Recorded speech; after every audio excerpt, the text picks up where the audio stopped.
You are watching Political Roundtable with UB. Like, subscribe, and leave your thoughts in the comments.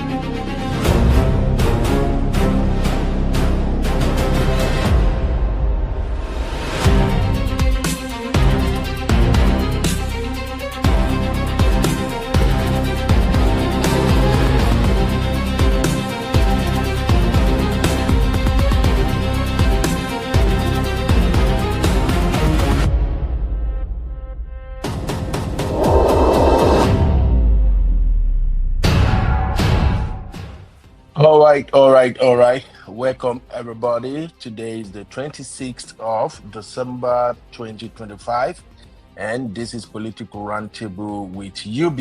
And of course, it's going to be UB and the Real Fam. So, yesterday, Christmas, Nigeria received a gift from the United States of America. We were not expecting this. Nobody thought about it. Nobody knew yesterday was going to be the day America will actually openly launch airstrike attack in Nigeria, specifically on ISIS and its co-operatives. So President Trump made a tweet on his social media handle where he said the American forces have launched a strike on Nigeria grounds and many bad people were paid. All right. So Nigerians wake up and everybody was like, what just happened? Why did this happen? Why was it happening in Sokoto of all places? Now, for those who don't know Nigeria geography, Sokoto happens to be the western side of the northern part of Nigeria, and Sokoto, so far so good, has been considered as one of the relatively peaceful area of the northern hemisphere. And no wonder people are kind of curious, why is this attack happening in Sokoto and not in Maiduguri? Of course, Maiduguri has been the center or the epicenter of terrorist attacks in Nigeria. But I have my take. I want to believe you have your take also. We're going to dissect these as we go on today's political roundtable. Now, there are several aspects of this incident that needed to be covered, but I'm going to see how much of these issues I can cover before I leave for work. You're welcome, everybody. I see the real fans in the building.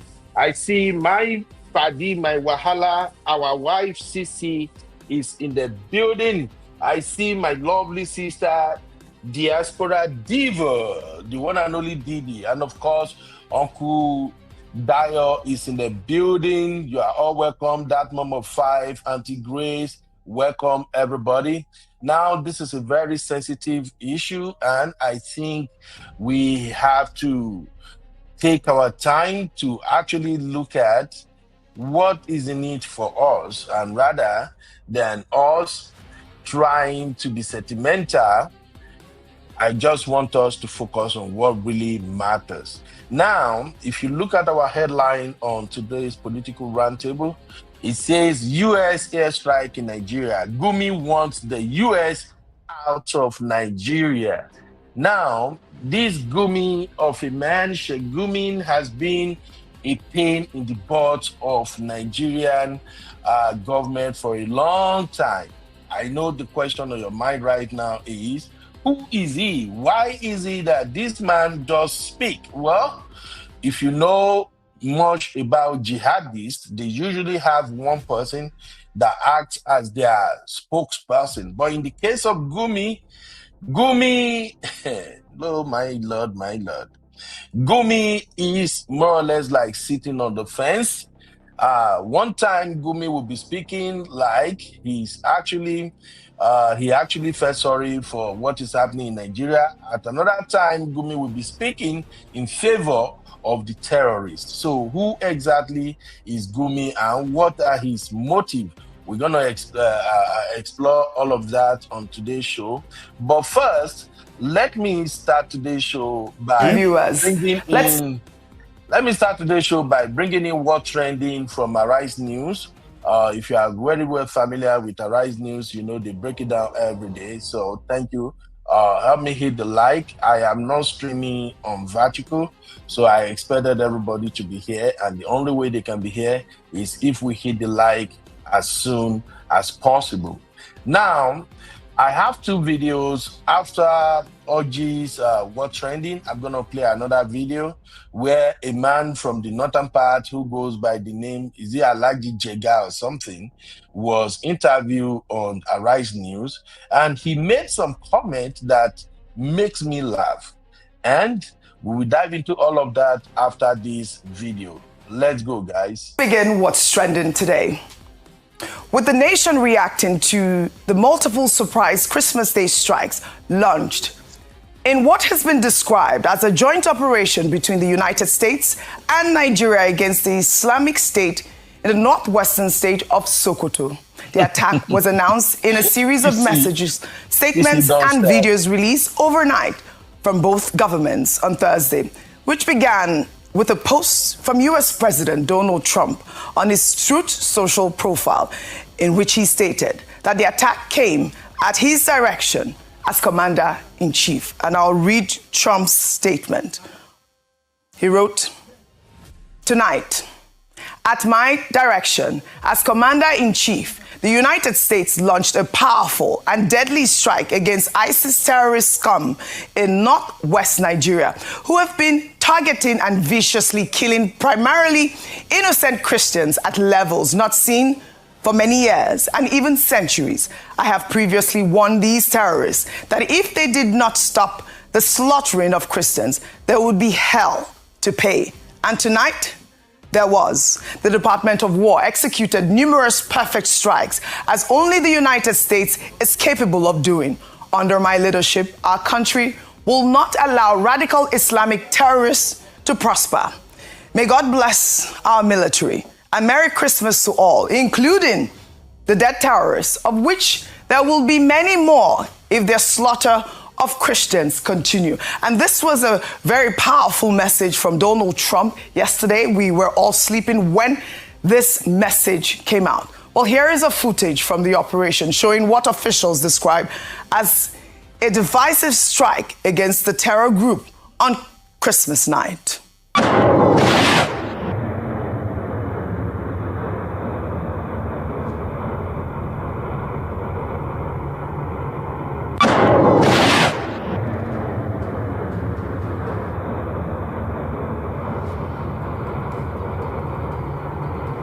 Well, U.S. authorities have warned that further strikes will follow if the violence against Christians continues. But, this message was, gathered a lot of mixed reactions. A lot of Nigerians, didn't really understand whether or not the strike came at the order of the U.S. president, like he has written, or as a joint operation, which we have seen from the Nigerian government. And I'll take this tweet from Characteristics, who wrote, "I am almost convinced that the response from Nigeria's foreign affairs was an afterthought. Clearly, the United States cannot be restrained from eliminating notorious terrorists. President Trump's statement did not suggest that the operation was carried out in collaboration with the Nigerian government. His words were explicit. At my direction as Commander-in-Chief, not in partnership with Nigeria. Let's even assume, without conceding, that the Nigerian government was aware of the operation. Why then did the statement not come directly from the president himself, using the same authoritative language? At my directive, as Commander-in-Chief. I be president, they sleep. Sleep where he no sleep when INEC declare him president at 3 a.m. I strongly doubt that the Nigerian government was aware of the timing of the targeted strike. The public should not be deceived by after-the-fact statement from the Ministry of Foreign Affairs. What we are witnessing looks more like reactive diplomacy than proactive security leadership. And I'm reading this tweet because this is the minds of a lot of Nigerians who rightly believe that this might not be a joint, attack. Meanwhile, U.S. Secretary of War Pete Hegseth confirmed the launch in a post on X, thanking the Nigerian government for cooperating with the United States on the attack. And here is Pete's tweet. He wrote, "The president was clear last month. The killing of innocent Christians in Nigeria and elsewhere must end. At the Department of War is always ready. So ISIS found out tonight on Christmas. More to come. Grateful for Nigerian government support and cooperation. Merry Christmas." Even AFCOM released a statement, and I'll read that. They wrote, "At the direction of the President of the United States and Secretary of War, and in coordination with Nigerian authorities, U.S. Africa Command conducted strikes against ISIS terrorists in Nigeria on December 25th, 2025 in Sokoto State." Another confirmation there. Also, the Nigerian military has also confirmed conducting the precision strikes against ISIS elements in northwest Nigeria. In a statement released today, the Director of Defense Information, Major General Samilia Uba, said the operation was a joint effort between the armed forces of Nigeria and the United States, adding that the strikes were approved by federal government authorities and followed credible intelligence aimed at degrading the terrorist group's capability. Well, in this same statement, the Nigerian Army reiterated its commitment to restoring peace and security across Nigeria. And I'll take this final tweet, a reaction that, gladdened my heart. Lucky wrote on X, "Yes, this is good news. Reports confirm U.S. airstrikes against ISIS elements in Sokoto State carried out in coordination with Nigeria. Beyond the headlines, this is a strong statement against terrorism and a reminder that global security is interconnected. For a nation bruised by insurgency, banditry, and bloodshed, disrupting extremist networks is no small win. If peace is the greatest gift any country can receive, then degrading terror cells that prey on innocent lives may be one of the most meaningful gifts Nigeria gets this season. Security first, everything else follows." Finally, on ground in Jabo village of Sokoto State, a new video showing the debris from the aftermath of the missile launch on the terrorists has made the rounds on social media. Let's take a look.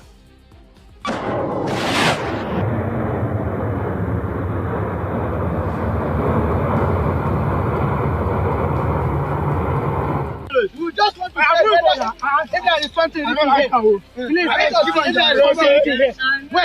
see the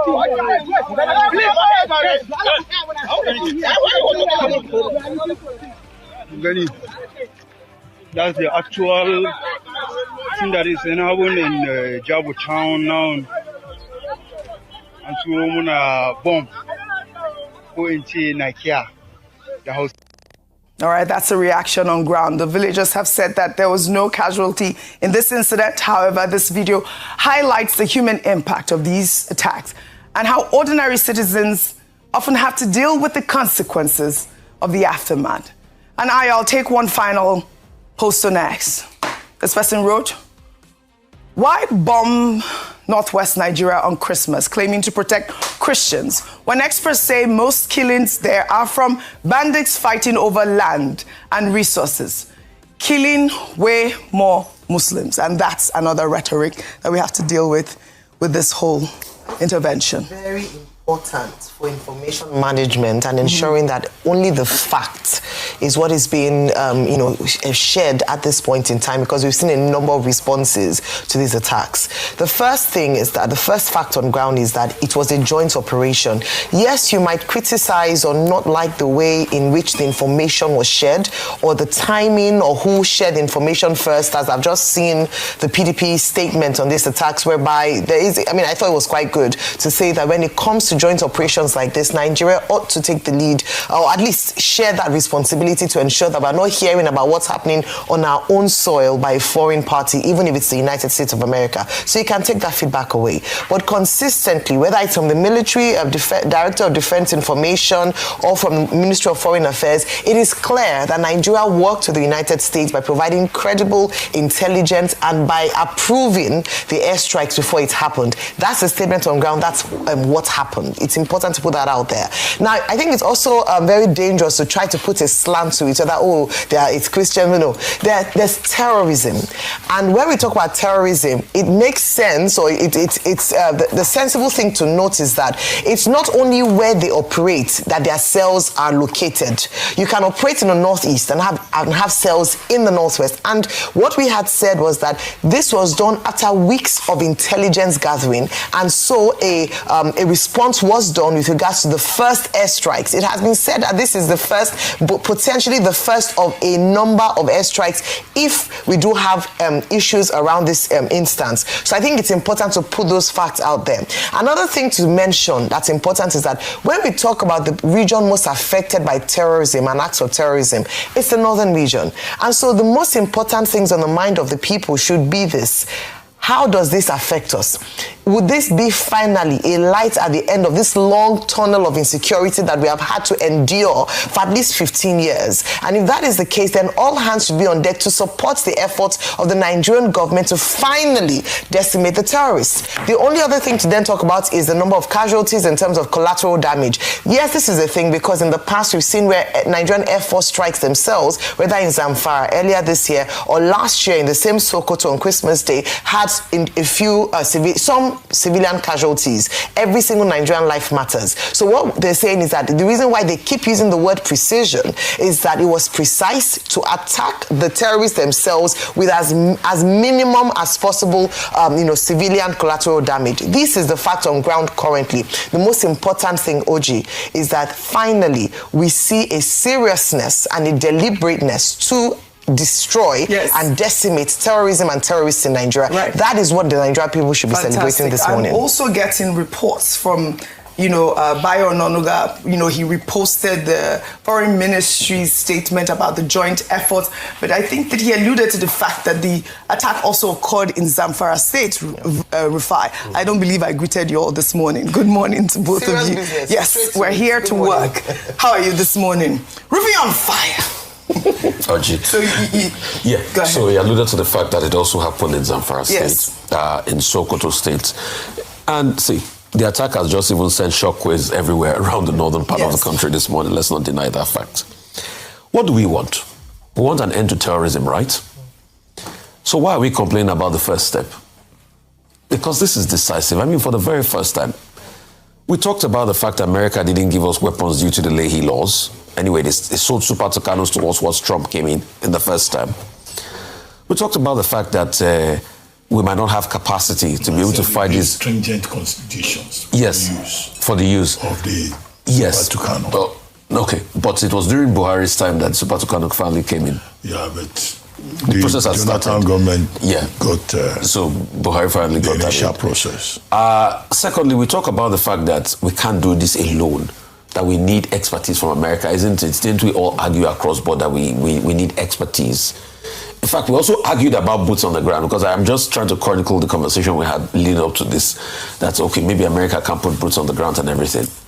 So why, when America probably use a Tomahawk that I know that we don't even have in our military arsenal or fleets, because if I check the price of a Tomahawk missile, it's going to cost a lot. I'm not sure in any way in Nigerian arsenal we have it like a Tomahawk missile that can go about close to 1,500 or 2,500 kilometers.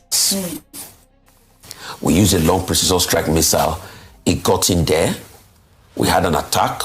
In fact, luckily or unluckily, the villagers have not complained of anything as regards a casualty.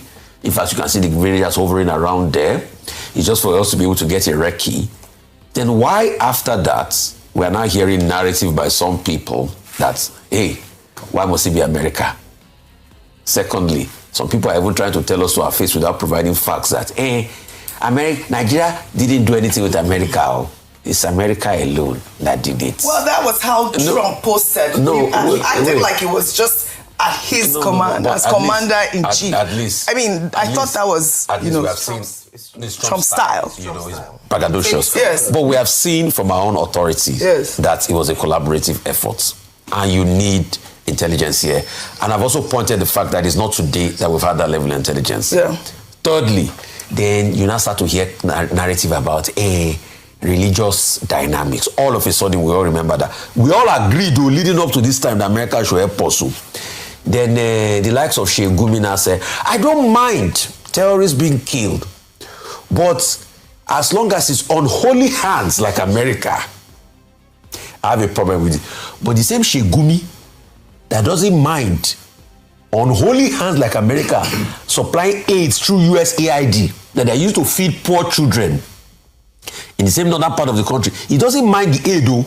The aid is not unholy. All of a sudden, to kill the bandits and the terrorists have become unholy. He said Nigeria Bush should go in there. Then the next narrative, all of a sudden they are now plotting, is the fact that when you look at this, it is denting our sovereignty. The same thing that Nigeria admitted that it's us and America that worked on this. So they choose to ignore that statement, and now they are now saying it's denting our sovereignty. Oji, see, the Nigeria that I know very well, in the coming weeks, it will continue. In fact, I think Sheikh Sani has even come out to say this morning that Nigeria should know that going forward, that Nigeria still needs to solve its own problem internally and say, we know all these things. All right. But the question we are asking is, why is this strike all of a sudden causing jiggy and everything? Oji, you will get more of this reaction. It just shows that to a large extent, what we say we want, when we now start to see the results, some people don't get happy about it. Right. And we need to be careful. All right. Misinformation will continue in the coming days. All right. So you will see people trying to skew narrative. But please, let's stay tall. President Tinubu, on this, you have started a process. You know, I don't agree with you on a lot of things, President Tinubu. But on this, the process, you started to end terrorism. All right. I know it will come with consequences, but stay tall. All right. Dr. Abati, was, quite reassuring to see the Department of War by your Secretary of War, Peter Hegseth, respond in the manner that he did. And, I think that was a reassuring tweet that there was this collaboration between the United States and Nigeria. But, when we saw Donald Trump's tweet, how can you fault some Nigerians that believe that this was an invasion by the U.S. without collaboration? Those are the sort of questions out there. Trump will always be Trump. Yes. Trumpism. Yesterday I was saying that, Trump, either for negative or positive reasons, is the main subject of the year 2025 in terms of his interventions within the international space. Now, Trump has gone to Syria to have military operation, Iran, Iraq, Afghanistan, Yemen, Senegal, Somalia, and now Nigeria. And so, it fits into a pattern. And he's speaking also to the conservative Christian evangelist base in the United States, whom he had promised that he would defend the interests of Christians anywhere in the world. So there's that political subtext to it, to say, I promise to go after radical Islamists anywhere in the world. Now we're in Nigeria. But the clarification came from both the War Secretary, Pete Hegseth, and also from the Nigerian authorities, who said this is about collaboration. And collaboration, cooperation has been part of this narrative, with the Nigerian government saying originally that, look, we want cooperation, with the Nigerian government proposing and achieving the objective of a Nigeria-US working group on the basis of which 2 delegations from the US came here, and the National Security Advisor led a delegation to the United States. People must expect some form of outcome in that regard. Of course. So there's no need for any quibbling. Number 2 is the geopolitics of it. Now, I said earlier, when Vimbai was here, that look, the Americans, AFRICOM, they call it, African Command. AFRICOM, yes.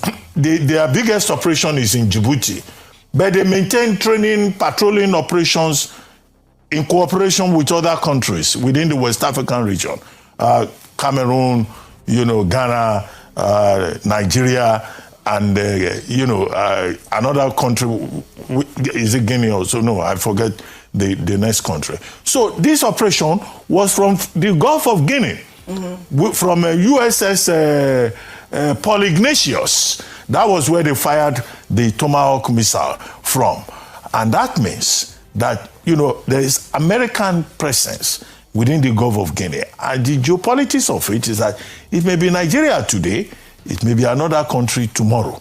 Because after all, it's not only in Nigeria that we have terrorism, where they have it in Mali, they have it in other countries within the Sahel. Right. Now America is positioning itself. The third thing is this thing about misinformation.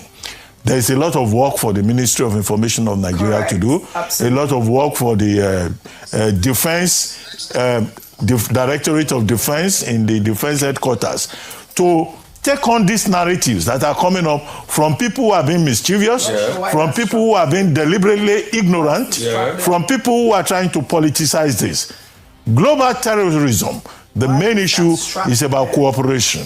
And the Nigerian government must give us information, even about the casualties, in case there are casualties, because as Trump has promised that he will return if he sees that ISIS and Boko Haram are not relenting, then of course we may get to a point where there will be collateral damage. Absolutely. Which is the reality of war. Okay. Doctor, but just to quickly debunk the misinformation going on, in fact, AFRICOM, General David Anderson, commander of AFRICOM, has confirmed that it was a working relationship between Nigeria and regional partners to increase, so that is confirmed. So for those that say it's only Nigerian authorities, it's not only Nigerian authorities that confirmed that it was a cooperation, it was both AFRICOM and Nigerian authorities. So, and it's a style. I read that without me paying attention. Thank you, We just have to reiterate that, Audrey. Thanks for reiterating that.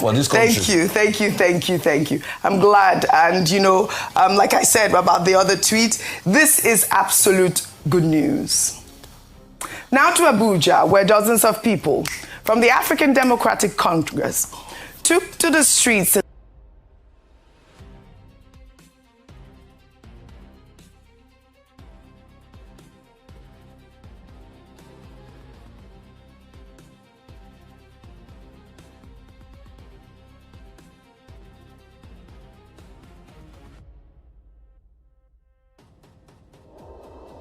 All right. Welcome back, everybody. This is Political Roundtable. My name is Yubi. They call me Yubi, Uncle Beno. If you're watching Political Roundtable this morning, we're going to have intelligent conversation. This is not gossip. This is life. President Trump handed Nigerian Islamic terrorists a Christmas gift yesterday, and it was shocking. I was actually at work when I saw the news flash. When you are into this podcasting thing, you're gonna have so many news sources. So one of my app went up, boom, boom, boom. I checked, and guess who was there? President Trump tweeted.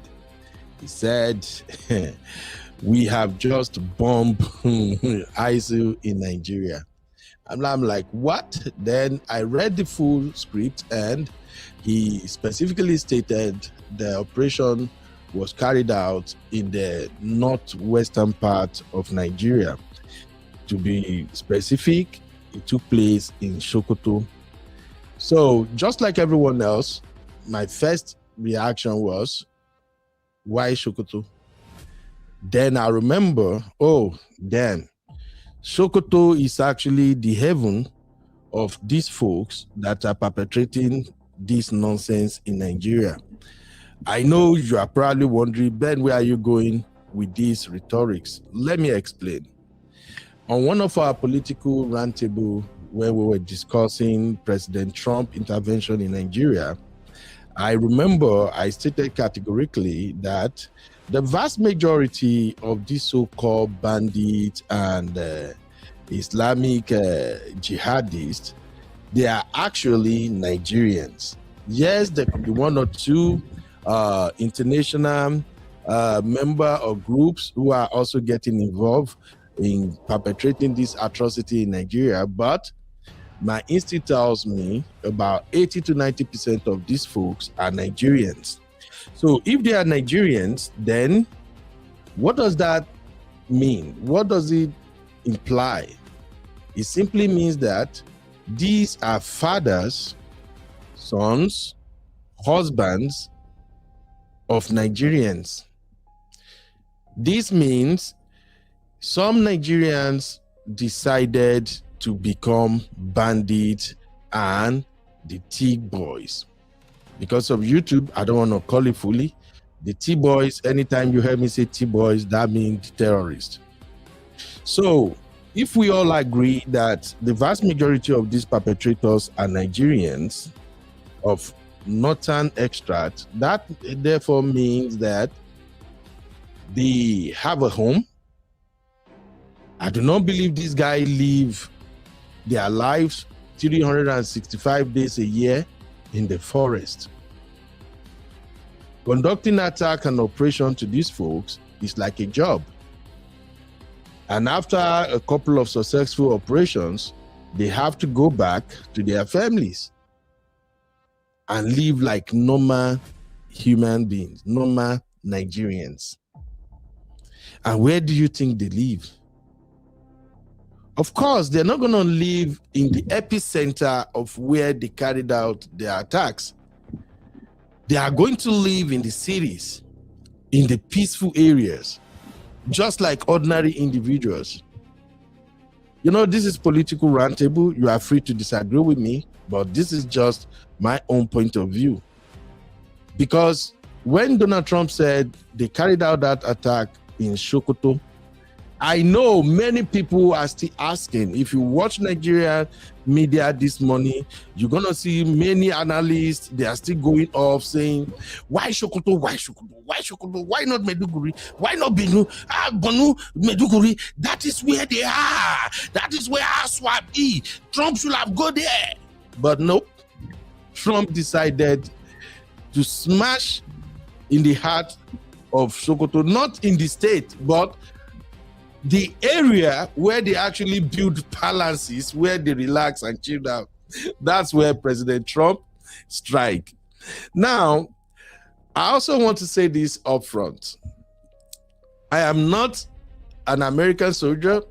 I don't know how they conduct their operations, but I've read reports, I've watched interviews of sometimes how American military moves. Listen, my people.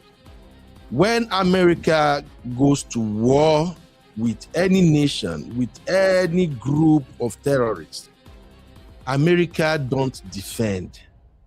Let me say that again. Americans don't defend. Remember what they say in military warfare? Attack is the best form of defense. That right there, in my opinion, is the difference between American military and the Nigerian military. All these years, all the Nigerian military has been doing is to defend.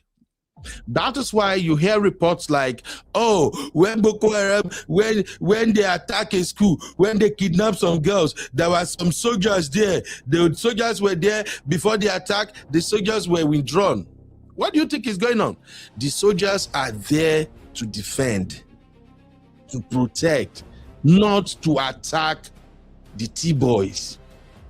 Please, if you understand where I'm going, drop a 1, because I'm sharing the link very soon. I still have a couple of videos that I'm going to play, but for those who want to become early birds in conducting this analysis, you're free to join me.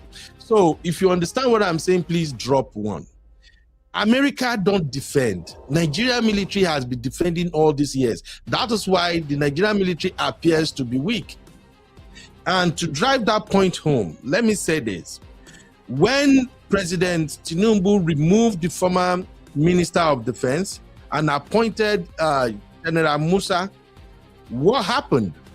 You can tell that in the past 2 weeks, there has been series of bombardments, series of attacks by the Nigerian military on these T-boys.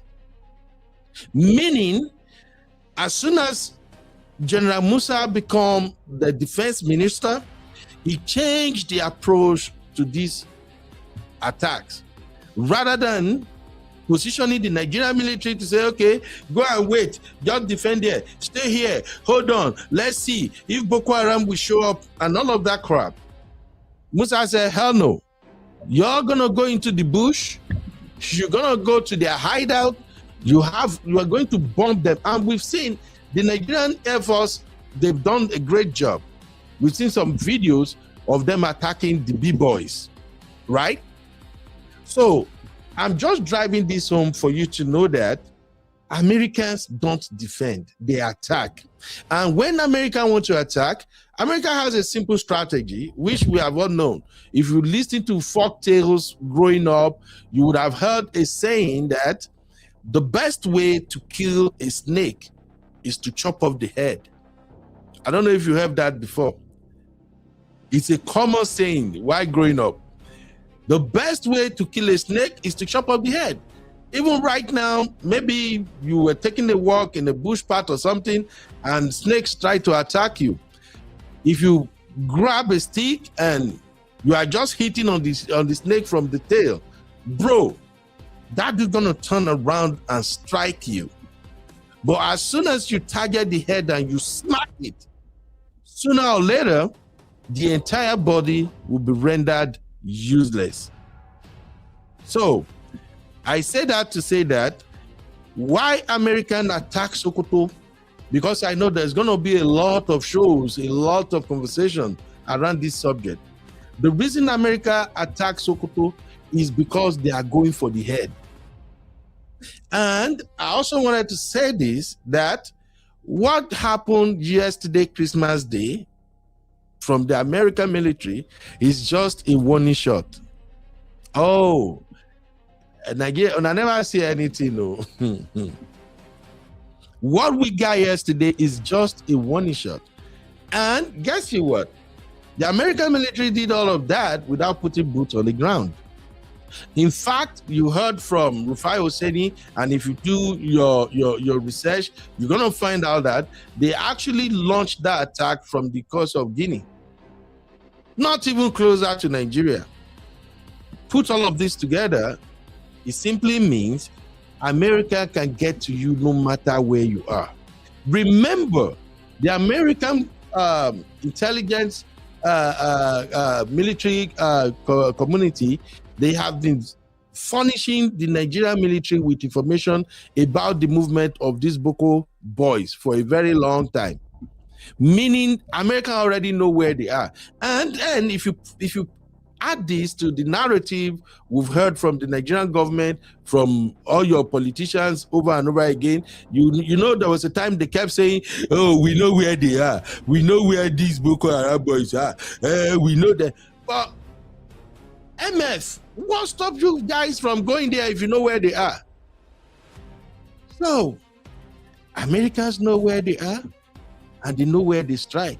So for anyone who is still confused or wondering, why Sokoto, is because Sokoto is more or less like their peaceful haven. That's where they go to chill and relax. Now, if you're still wondering, okay, it still doesn't make sense. Do this, do me a favor. You can either go on YouTube and type Usman Dan Fodio, jihadist Nigeria. Or you can Google it. Just type the history of Usman Dan Fodio invasion in Nigeria. And that will tell you everything you need to know about Sokoto. I ain't gonna say much. I'm just a content creator.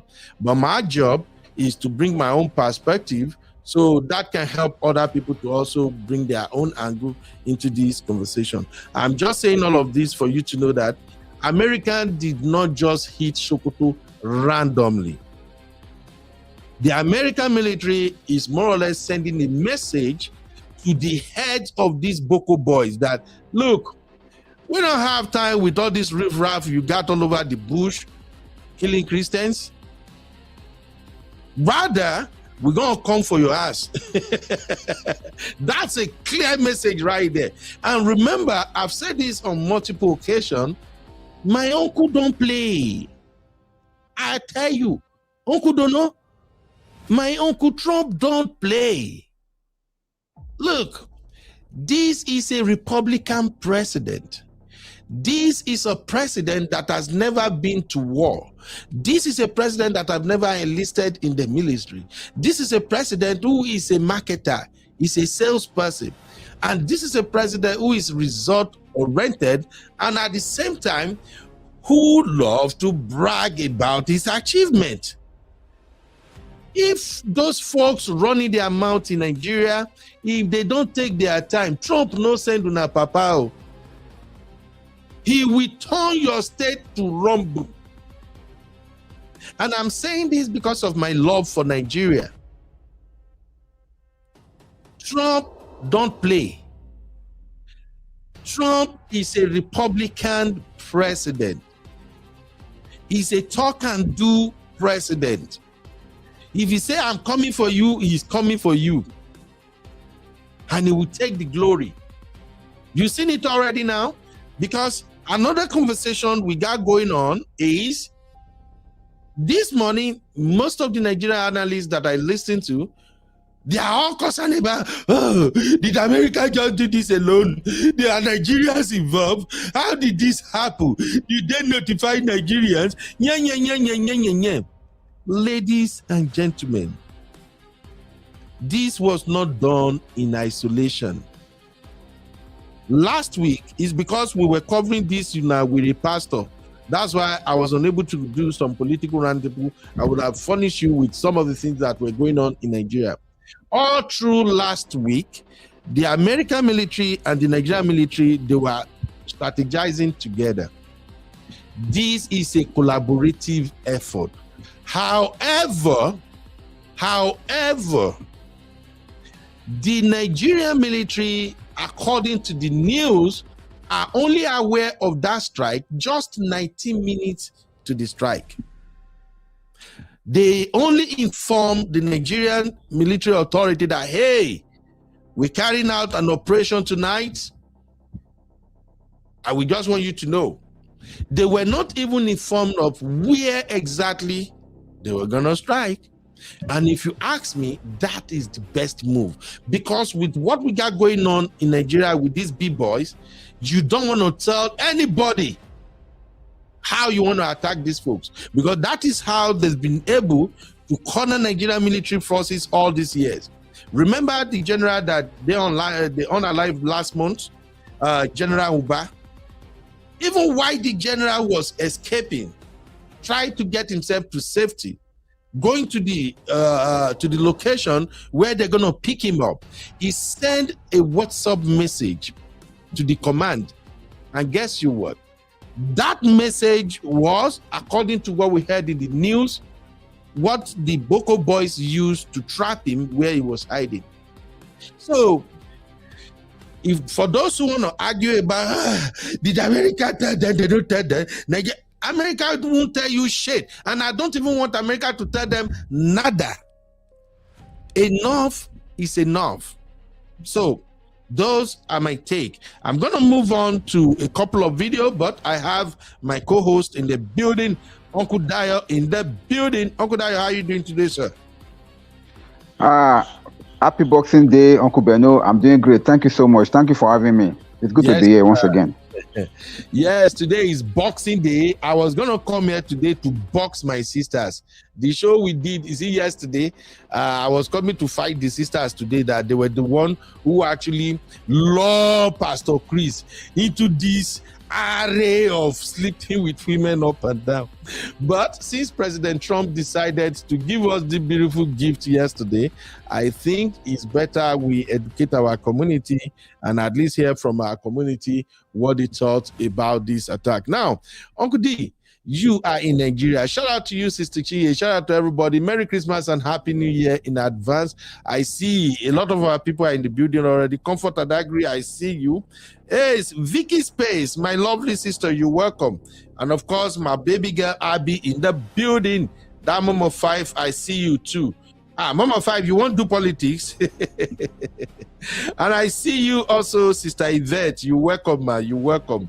I'm going to go through your comments, but let's have this conversation rolling first. So, Uncle Dayo, you were in Nigeria and you are still in Nigeria. I see you, my brother Kene. Welcome, sir. Kene said no casualties. In fact, I think there are massive casualties. The problem is nobody is going to report it. Make I no lie. This is just the early stage of the operation. There is massive casualty, but nobody gonna report it so far. But let me begin this conversation with Uncle Dayo. For those who wanna join the show, but you are probably busy, you don't wanna use StreamYard, you can call our studio number +1 512 595 6569. Again, the number to call is +512 595 6569. All right, yeah, I have the studio number here. Let me see if it charged. Okay, cool. So, Uncle Dayo, how do you receive this news of the attack as somebody in Nigeria? And you were celebrating Christmas. You were doing dirty December. How dirty is the December now? now, our December has actually become very, very dirty with this news of bombardment of terrorist base in Sokoto. Actually, I wanted to say something fast because people don't seem to realize that strike was based on intelligence. They have been gathering intelligence for the past how many weeks. US airplane has been flying in and out of Nigeria on a daily basis, gathering information, gathering locations through their so-called intelligence network, and they know exactly where to strike. They know where, if they hit it, it will be the most important base for them. So it's not about where they're carrying out something. They only move to that place, carry out operation, and move back. People that are saying that why are they not going into Borno? Why are they not going to why are they not going to this bush, Sambisa, whatever? They are not staying in Sambisa. They only go to Sambisa to go and operate. Then they move back to their base again. So where they attack is actually their intelligence center, which was in Sokoto. If you notice, we don't really have much attack on Sokoto as a state by these bandits, because that has been their own home. Nobody knows it until this thing happened now. But USK, they did their studies, they did their findings, and they were able to locate all these spots where they are. And by the time they did their precision targeting, it was massive and it was precise. It was a successful strike. So people should try to understand it. When I woke up and I heard the news, of course, I was expecting it to be a kind of a mixed feelings, because some people will go for it, some people will not go for it, some people will be asking questions. But the question that I want to ask people is this: would you rather prefer that Nigeria should be quiet continually as they've been doing before than for us, if there's some solution in Trump coming to come and help us put an end to it, should we wave it aside and say that they should continue to quiet Nigerians for nothing? Because that's the question that we must answer. If you are tired of this spying, if you are tired of all these kidnappings and all this banditry in our country, then we should look at what Donald Trump is doing as a rescue mission. Yes, there may be high huge cost to pay for this. There may be things that we may lose, but we have to weigh it in the balance. Because if this spying and banditry and terrorism continues in Nigeria, I can bet you in the next 1 year there will be no more Nigeria. Yeah. There will be no more Nigeria, because this thing, it is getting stronger and stronger by the day. They are now getting so bold, and they are moving inwards. They are now moving from the north into the middle belt into the south. And before 1 year runs out, if they don't stop them like this, if they don't give them some kind of a check like this, they will have overtaken all the whole of Nigeria. So we have to think about that first before you start pointing fingers. That why should US attack? Why should US do this? Why should they not do that? Please, let Nigerians think. They don't just come into Nigeria to come and invade us. They came into Nigeria to come and help us put an end to terrorists. And we are happy that they've done the first strike. We have seen the results. Whatever happens afterward is yet to be seen. And now, on the last note, I want to quickly apologize about this. If you are hearing my voice, maybe beeping in and out, I'm sorry. It's the same issue of Nigeria. I have 3 networks. I'm using MTN, I'm using Airtel, I'm using Blue. None of them is working well. As I'm talking to you now, I'm just managing the one that is just a little bit fair. So you can see what we're facing here in this country. This part of the issue. Yeah. So no problem. Thank you very much, Uncle Beno. Yes, sir. All right, we have a lot to cover, like I said, but I'm just going to be taking it one step at a time. Now, I believe you have all heard the Nigeria government take on the collaboration question. A lot of people are kind of worried. Oh, did they do it alone? Will they do it alone? Why would they do that? Yeah. But not that I want to waste your time with this, but let me quickly just furnish our community with the information regarding what the government says. So if you can see my screen right now, that is the Ministry of Foreign Affairs in Abuja press release regarding the attack. So I'm gonna read it real quick. Let's see. I don't know why it's taking a while to pop up on my big screen, but I'll read it from here. So it says, press release, Nigeria United States Security Cooperation and intelligence collaboration hits. And intelligence collaboration hits at terrorist targets in Nigeria. So he says the Ministry of Foreign Affairs of the Federal Republic of Nigeria confirms that Nigerian authorities remain engaged in structured security cooperation with international partners, including the United States of America, in addressing the persistent threat of terrorism and violent extremism. This has led to precision hits on terrorist targets in Nigeria by airstrikes in the northwest. Now, anytime you hear them say northwest, it's actually Sokoto. They just don't want to make it about Sokoto. That's why they keep saying northwest. And in reality, the big boys activities are it's not prominent in the northwest like that. It's usually in the eastern part mostly. All right.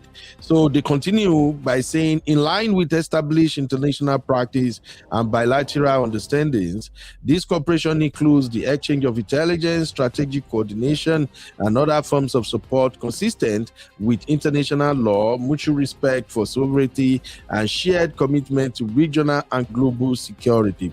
Nigeria reiterates that all counter-terrorism efforts are guided by the primacy of protecting civilian lives, safeguarding national unity, and upholding the rights and dignity of all citizens, irrespective of faith or ethnicity. Terrorist violence in any form, whether directed at Christians, Muslims, or other communities, remains an affront to Nigeria's values and to international peace and security. Now, that international peace and security is also another keynote that we should watch out for. The federal government continues to work closely with its partners through established diplomatic and security channels to weaken terrorist networks, disrupt their financing and logistics, and prevent cross-border threats, while strengthening Nigeria's own security institutions and intelligence capabilities. The Ministry of Foreign Affairs will continue to engage relevant partners and keep the public informed through appropriate official channels. Signed, Kemebi Imomotimi Ebefa, spokesperson, Ministry of Foreign Affairs, Abuja, Friday, 26 December 2025. So as you can see, this report was actually released this morning. Now that we've spoken about why the attack on Sokoto, we are still coming. We're going to look at what Gumi is saying. But before we get to that, I want to play the video of an interview on Arise News where a Northerners actually spoke about what happened. And I want you to listen to the question Rufai Oseni asked him. Give me just a second. I'll be right back. You are watching Political Roundtable with UB. Like, subscribe, and leave your thoughts in the comments.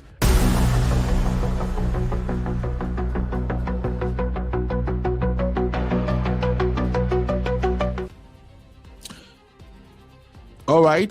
You're welcome back. Let's take a listen to this interview on Arise News.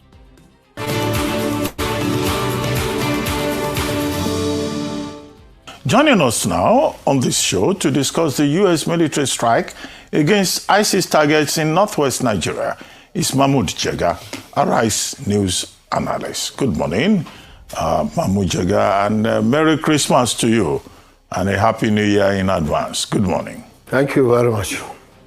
Okay, very quickly. Thank you very much. Merry Christmas, Ogarobin. Thank you. Very quickly, President Trump had promised that he will hit Nigeria guns are blazing. But now he gave us a Christmas gift yesterday on the occasion of the birthday of our Chief of Defense, of our Minister of Defense now. He used to be CDS, Christopher Musa. He came bomb ablazing in the northwest part of Nigeria, in Sokoto to be specific. Now, what's your assessment of this, particularly Nigerian government and the US government saying this was done? Please do me a favor, hit the like. I see we have like 44, 45 people watching, and the likes is just like 15. Usually before we hit the 20 minutes mark, we will usually want the like to be at least 20 plus. So please take just 2 seconds, leave the chat, hit the like, and come back. God bless you. You know, in collaboration with the Nigerian government, in faithful obedience of the principles of sovereignty and international law. Okay, this is a very, very serious development, obviously, of American bombs falling over Nigerian territory. It will be discussed not only in Nigeria, but all over Africa. People will be discussing the implications. Every peace-loving Nigerian, and that is most of us, would like to see the terrorists and the bandits and the insurgents and all the other criminals wiped out. And since around 2009, with the beginning of the Boko Haram crisis, we had been appealing to the Western powers and the other international powers for help in order to defeat this problem. And they had been resisting, giving all kinds of reasons about human rights and all that. But in the last 2 months or so, President Donald Trump in particular had been threatening to carry out these attacks, which he has finally done. And there are several issues around that, beginning with the sovereignty issue. But of course, the Nigerian government has said that it cooperated. Okay, so at least that partially addresses the issue of sovereignty. But then there are other issues, like the choice of targets was also curious, because if you say the attack was directed at ISIS, one would have thought that the part where the bombs dropped, southeastern Sokoto State, is the relatively safe part of Sokoto State, and that in Sokoto State too, it is the northeastern part adjoining Zamfara State where the bandits and terrorists are most active, right into Zamfara State and the western part of Kebbi State. And also, it is in the northeast specifically that we have the ISWAP, which is openly paying allegiance to ISIS, as well as the Boko Haram. Boko Haram does not pay allegiance to ISIS, but they have the same modus operandi, and they are the worst of the terrorist groups that we have, because if you remember, only 2 days ago on Wednesday evening, Boko Haram exploded a bomb in a crowded mosque after prayers in Maiduguri, and they killed several people and injured dozens of others. So one would have thought that if the Nigerian government assisted in the choice of targets, they should have directed it towards the deadliest of the terrorist groups, which is around Sambisa Forest and the Mandara Mountains adjoining Cameroon and Chad, and also the Lake Chad small islets in the Lake Chad Basin, which is exactly where ISWAP is located. But of course, the bandits and the terrorists in the northwest are also very deadly, and they also ransack villages, abduct people, kill, and everything. So they are also legitimate targets, probably, although they shouldn't be the most important targets. Then there are other questions. For example, you know, President Donald Trump, his messaging complicates matters. The Trump administration is not exactly famous for helping communities. It even creates problems where problems do not exist. Like in South Africa, you say that there is genocide against white South Africans and you want to save them. That kind of messaging creates problems even where it does not exist. Okay, while the U.S. Defense Department is saying that this attack is targeted at ISIS, President Trump himself posted on social media that he is protecting Christians in Nigeria, a view that the Nigerian government has tried very strenuously to debunk, so that he does not create or rather compound our religious problems here in Nigeria. Mr. Jega, thank you so much. I need to come in here because of our time, but thank you for your opening statement. Just a few things you said around the choice of location. I don't know if you had the opportunity to hear the analysis this morning. Dr. Bati actually addressed that around intelligence gathering and how in some instances the state or the place of attack is not necessarily where the bandits or the terrorists operate from, where their cells are located. I don't know if you agree with that. Also, you say that you know where the terrorists and you identified some areas in the northeast. Do you have intelligence to support your assertion? Because this airstrike was said to have been done by statement from both parties based on weeks of intelligence gathering. Even on this platform, we talked about, air surveillance that had been taking place in the northern region. So I just want to ask that, from what intelligence gathering have you got in your source that the areas you've identified are the areas where the terrorists are? And then also with regards to the cells being different from where the terrorists actually operate. What's your take on that? You see, I don't have any intelligence. I don't have any intelligence agency. But for the last 20 years, since the explosion of the terrorist problem in Nigeria, anybody knows that its central locus is in the northeast. That's where the camps are. That's where the terrorists come out in large numbers with huge arms, and they even overrun military bases. And since last night, rather, when this attack took place, I am essentially from Sokoto State, and I have spoken to many people, and they also expressed surprise.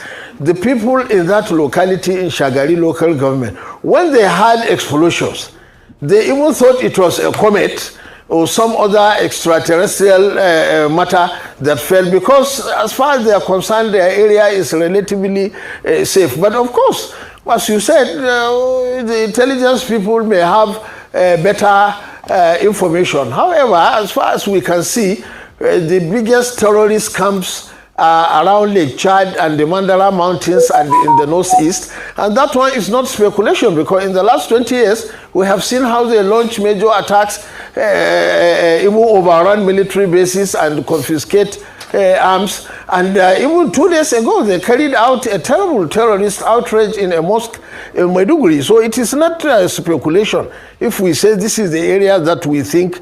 But of course, if the intelligence agencies, with the help of Nigerian intelligence, think they have got better information, that is fine. Let them act on it. Okay, two things. How will this affect Tinubu in 2027? I want to get your read of this. Politically, religious-wise, and in terms of narrative in the North, how will this affect Tinubu 2027? Because from what I've seen now is there's an isolation. Nigeria provided intelligence, America carried out the strike, but I can see from your words that you're not happy that it was even America in the first place. That's first one. Secondly, I want to ask, what would be the reaction from core people out in the North if these strikes from America continue to be able to get rid of these bandits? But the first question, how will this affect Tinubu in 2027? No, you see, it is not America as such. After all, for many years since the start of the Boko Haram problem, successive Nigerian governments had been appealing to the Western powers for help with weapons and the intelligence and support. And even in specific cases like during the abduction of the Chibok girls and all that, we had been appealing if they can help us to retrieve the girls and combat the terrorists. That's what we have been doing. It is the Trump administration and its communication method that is suspect. In particular, it is clear that President Trump ardently plays to his domestic political base for support in his communication and in his actions, which is why he encircles countries like Venezuela, bombing boats left, right, and center in the Pacific and in the Caribbean, even despite opposition from his own congressmen and many of his own countrymen. So you have to worry about the motives of an administration like that. And you know, Americans have caused problems where they did things against the advice of the African Union, like in Libya, which in the end is even the source of all the arms that flew into came into the Sahel and created most of the problems that we have right now, and also compounded the problem in Somalia and in Sudan. So that is our concern. Mr. Jega, you just made my point. You just made my point for me, because if it was a Nigeria bomb that dropped on the ground, you have no problems. But as long as it's an American bomb, there's a problem with it. That's it. And I get that narrative. Secondly, how will this affect Tinubu in 2027? And if more American bombs drop in Sokoto and even in Borno and other parts, what would be the reaction from you or people from the north, as long as it's American bombs dropping?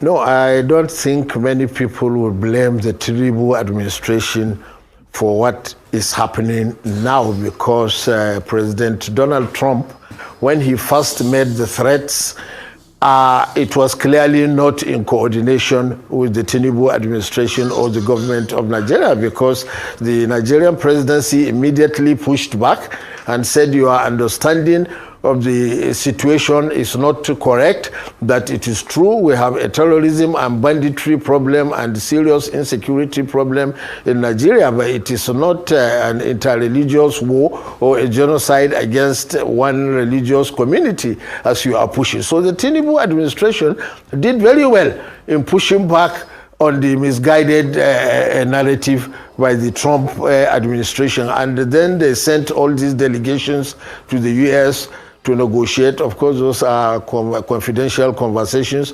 We don't know exactly what was said or what was agreed, but probably we are beginning to see the result now. So I don't think anybody will say it is the fault of the Tinubu administration that they have brought the American bombs dropping in the country. I don't think so. And for now, I don't think it will have a serious effect on 2027 calculations, but we will see if the situation gets out of hand in the weeks and months. So if more strikes happen, what will be the reaction? More American bombs, quickly, sir, as we wrap up. If more American bombs drop, what will be the reaction? Despite the fact that Nigeria still provides intelligence, government provides intelligence. In one sentence, if more American bombs drop, what will be the reaction? In one sentence, please. But everybody will be happy if the Americans and the other Western powers provide not only intelligence but also material help to assist the Nigerian security agencies and government to fight terrorism and insecurity all over the country. That's what we have been praying for a very long time. Well, thank you. That's on that note. So thank you very much for your time with us, Mr. Mahmoud Jega.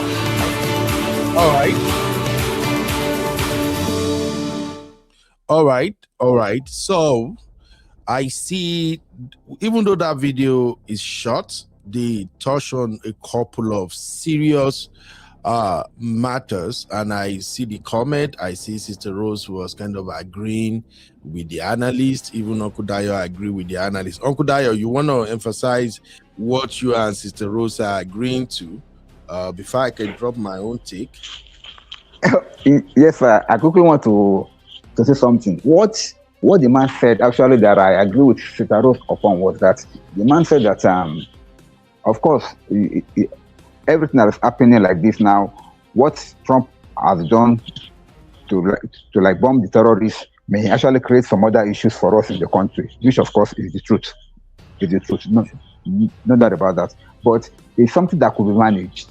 It's something that whatever will be the fallout of this, it could be managed by Nigerians, because we need to make a decision between the devil and the deep blue sea. And we have taken that decision that will call for foreign help, and they have come to help us. Of course, we know it will cost us something, but at least we want to enter an evil that's eating us up like a cancer, and then we cannot. It's like you are suffering from a cancerous sickness, and they say you have to cut off one leg or one hand just to put an end to the spread of the cancer.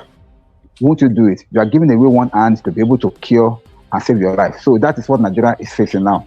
We are giving Donald Trump a leeway into our country because we want to put an end to the kind of our disease that is eating us up internally that we cannot cure. Because remember, we've been trying to cure this disease from 2009 till now. We could not as a nation.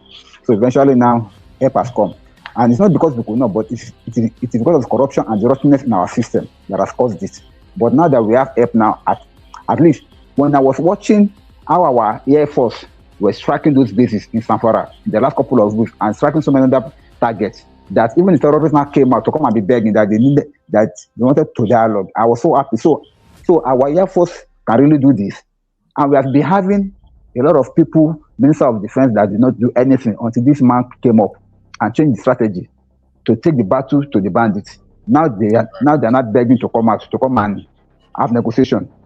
So that means that we really have the capacity to do these things. But now with the US giving us information, intelligence, and giving us all this data to know where they are and how to target them and all, I think we can really put an end to all this.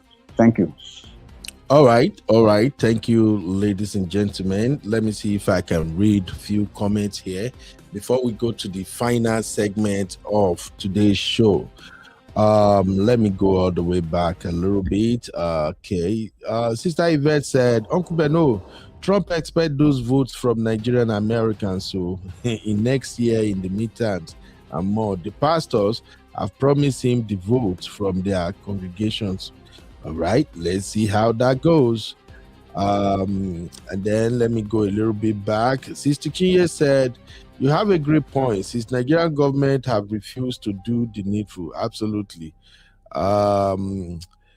Fam Sam said, and Tinubu has no choice. They have his fights.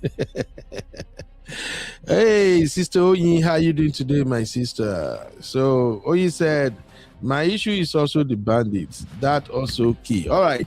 So let me go all the way a little bit down. Uncle Dio said, what people don't know about this is that the strike on Sokoto target was based on intelligence that imported terrorists have moved into Nigeria to attack some villages during this Christmas time, as they did last year.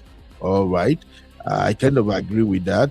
Hey, my lovely sister, Vico Ryu. How are you, sis? Vico said, when man refused to stand up for their country, what do you expect? Of course, Trump will definitely show up. Let me see. Man, there are so many comments here, but let's get to the juicy part now. Vico said, the North says terrorists should be pampered and pardoned, whereas the South says that they want out of this. One Nigeria is a fallacy. I'm going to start this because we're about to have this conversation now. Hey, what's up, Sissy? How you doing? Sissy said, so after this help, what does Trump want in return? And that is another conversation, Sissy.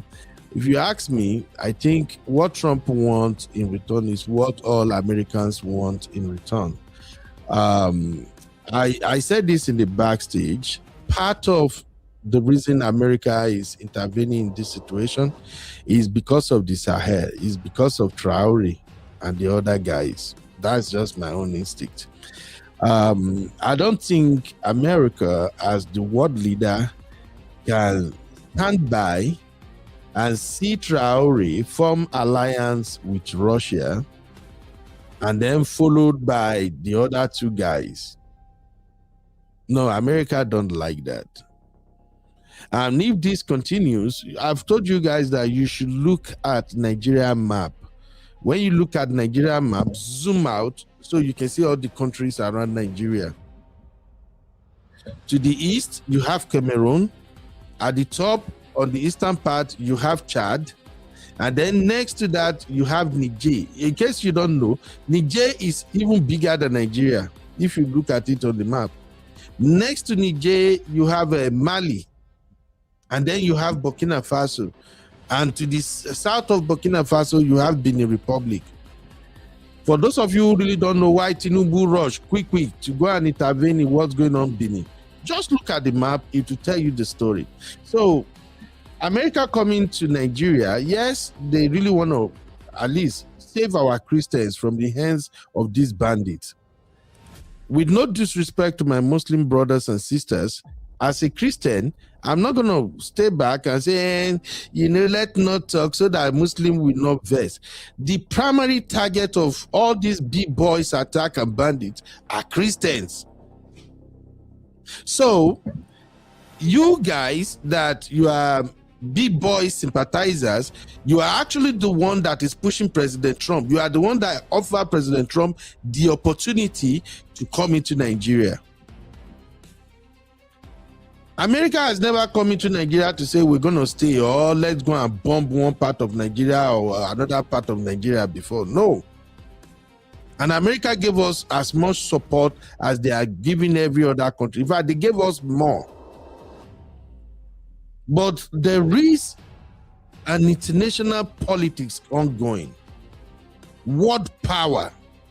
And when these world powers are having some struggles among themselves, the third world countries are usually their battleground.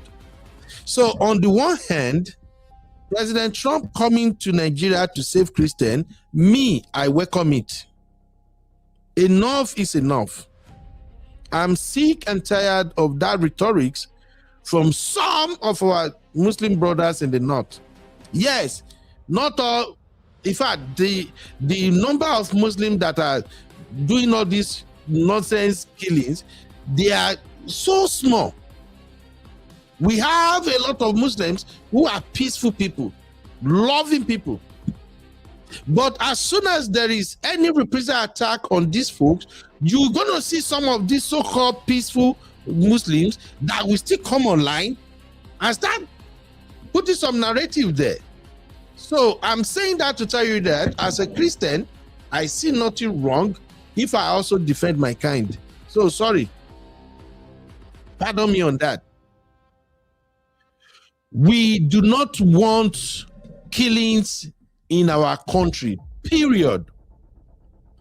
Whether Christians are dying or Muslims are dying, we just don't want anybody losing their life. Simple. That's all it means. So if it's going to take America to come into Nigeria and blow all terrorists hideout, kill as many as possible so we can have peace, so be it.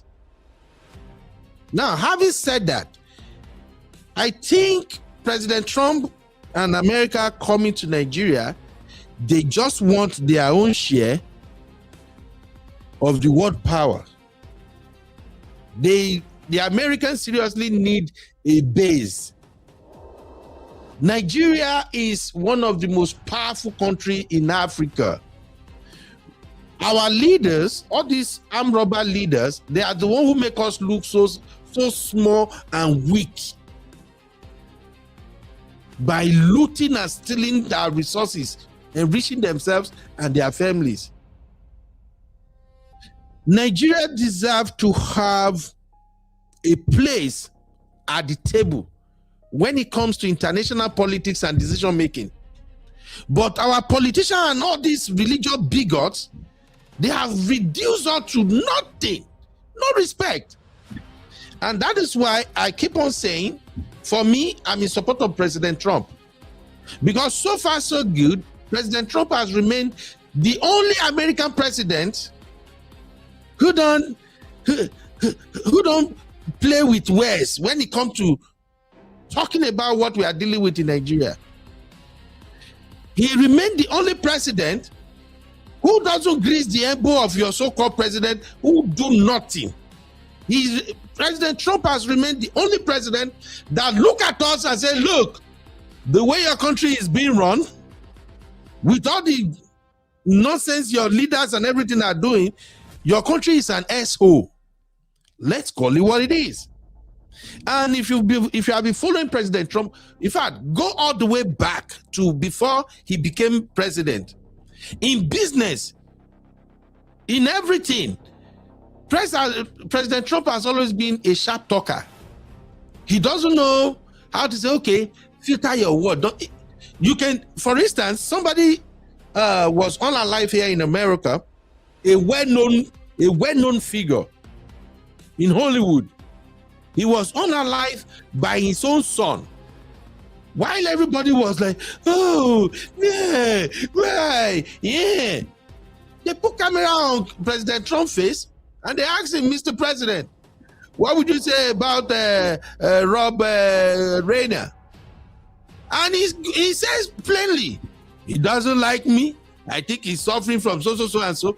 What I'm saying all of this for you to know that this is who President Trump has always been. It's not like your so-called Nigerian politicians who are nobody. As soon as they get into power, the power gets into their head and then they start misbehaving. This has always been who he is. And as a president, he simply look at Nigeria and say, look, your country is an SO.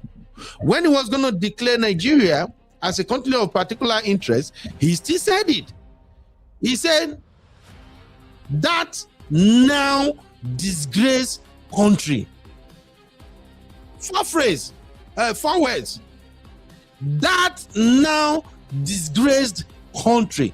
And during one of our show here, I think I remember saying it, that, hey, if President Trump can say that now disgraced country, what does that tell us? It means Nigeria was once a great country that world leaders respected us. Meaning, if you go back to when we had our independence, to the time when we have people like Sheik, Awolowo, Tafawa Balewa, fast forward to when we have Shagari, our progression at the time was admirable. For those of you who don't know what our currency used to look like back in those days, our naira used to be equivalent to £1. Yes. Our naira at one point used to be more powerful than the dollar. Uncle Dayo, are you here? Because I like my elders to at least tell me. Sir. Our naira was like a pound to our naira is £1 and some shillings to £1 way back then, after our independence. Thank you, sir. Okay, I see this. Sister Rose, let me quickly address this. So Sister Rose said, Trump has never respected Nigeria, please. My question to you is this, Sister Rose. Why should Trump respect Nigeria? You know, this is political roundtable. Let's have this conversation. Why should Trump respect, even you and I, who are Nigerians, the way the country is being run, with all the nonsense going on in that country, do we even respect that country? The only reason we respect Nigeria so far is because it's our home.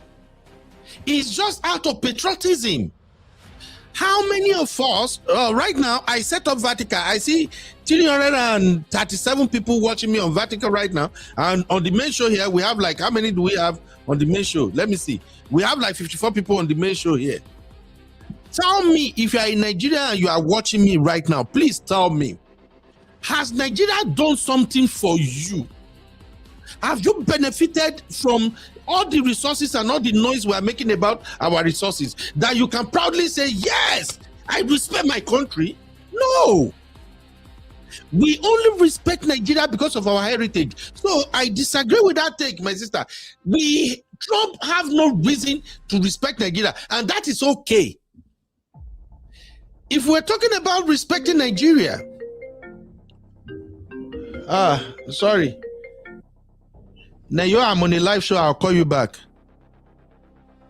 All right, thanks, bro. Sorry, that's my friend from South Africa. So, Sister Rose, I disagree, man. Trump is right not to respect Nigeria one bit. Will you respect Nigerian leaders? Let us have this conversation. When you want to respect a country, is it not the leaders and the way they manage the country that determine how much you value and respect the country? Do we have the leaders in Nigeria? Are they doing the right thing that we can now say, oh, Trump disrespect? I don't get it. What exactly should President Trump respect about Nigeria? Still, This same President Trump, if we are talking about maybe, oh, he's arrogant, he did this to Nigerians or that. This same President Trump now, his one single tweet is the reason we are able to now start confronting a problem that has been facing Nigeria for 20 freaking years. Terrorism. So that's the point. Have you, anyone watching me right now, sorry, those who are watching the verticals, you have to come to the main show. I can only read the comment that is popping up on my screen in the studio. So if you're on the main show, I see about 365 people on the vertical. B-Flex or anybody or Tosin, can you please share the link to the main show on the vertical so they can come over? I see my man, Hood Boy. Sorry, bro. If you can come over to the main show, I can read your comment. But right now, I'm only reading the comment I'm seeing in the studio. So B-Flex, anybody, if you can just share the link to them, let them come to the main show. So before I go to Gumi, I'm just saying this, that how we move, how our leaders behave, that will determine the respect we command. Have you ever seen President Trump disrespected the Saudi Arabians? Upon the way he speaks, have you ever seen him disrespected Saudi Arabians? Okay, let's say, okay, Saudi Arabia is too far. How about North Korea? Have you ever seen him mess with North Koreans? Let's call a spade a spade. What about Russians? Has he ever messed with Russians? Now, let's take President Trump out of the equation. How about Obama? What about President Biden? George Bush? Which of these presidents do you see disrespected Saudi Arabia? I'm using Saudi Arabia because we have as much as oil as Saudi Arabians, and they manage their affairs very well. He never disrespected them because they know what they are doing. And that is why when Trump look at us, listen, I know my Uncle Trump might talk anyhow at times. He might jabber, he might say one or two things, but the man is speaking fact at times. Trump knew what Nigeria have, the resources we have, what a country with leaders who have good heads on their neck, what they would have done with the kind of resources that we have. And that is why whenever he still look at us and the way we are moving, he's not just Trump. Many American politicians felt the same way. Let's call it spade a spade. Even the so-called Democrat, they all felt the same way about Nigeria. The only reason it seems that Trump's voice is louder is because Trump don't do diplomacy. When it comes to calling BS, we have a lot of BS going on in Nigeria. For instance, now we're talking about tax reform in Nigeria. Tinubu and his people, they carry themselves, they say, oh, France, come and help us. And then the next day, a couple of days ago, I see Tinubu stating categorically that they are going to use your NIN for your taxes. And yet you are bringing France into your country. What a sane president all over the world. What type of president will look at Nigeria with that singular move and not say, man, these people are really dumb? In case you don't know, your NIN is the same thing as the social security numbers we all have here in America. If you are in America and you're watching right now, tell me, do you joke with your social security number? As I'm speaking with you right now, I don't even know my children's social security number. I don't know my wife, or they don't know my own. That is how much people protect their socials. And yet, your president, though, in a country where we expect Trump, respect them, your president say, France, come and sit down here. This NIM, everything. Are we insane as humans? Well, that's going to be a conversation for tomorrow. We're still going to have, thank God I'm off tomorrow. I go get enough time so people can come in, we can have this conversation. The bottom line is we have not conducted ourselves in such a way that it commands respect. The little respect people are having for Nigeria all over the world simply comes from our individual accomplishment. Don't let us fool ourselves, people. The whole world, wherever you see people just respect Nigerians, is because of the individual Nigerians they see doing amazing things in their own country. We live here in America. Go to Houston. There are at least 3 outstanding Nigerian doctors in Houston. That there are some operations that even white men, we need to have these Nigerian surgeons on the table to decide how they are going to carry out the operation. Look at us individually. I'm saying this and I'm unapologetic about it. Nigerians are achievers. Wherever we go, we distinguish ourselves. Yes, we have our own bad eggs too. We have our scammers.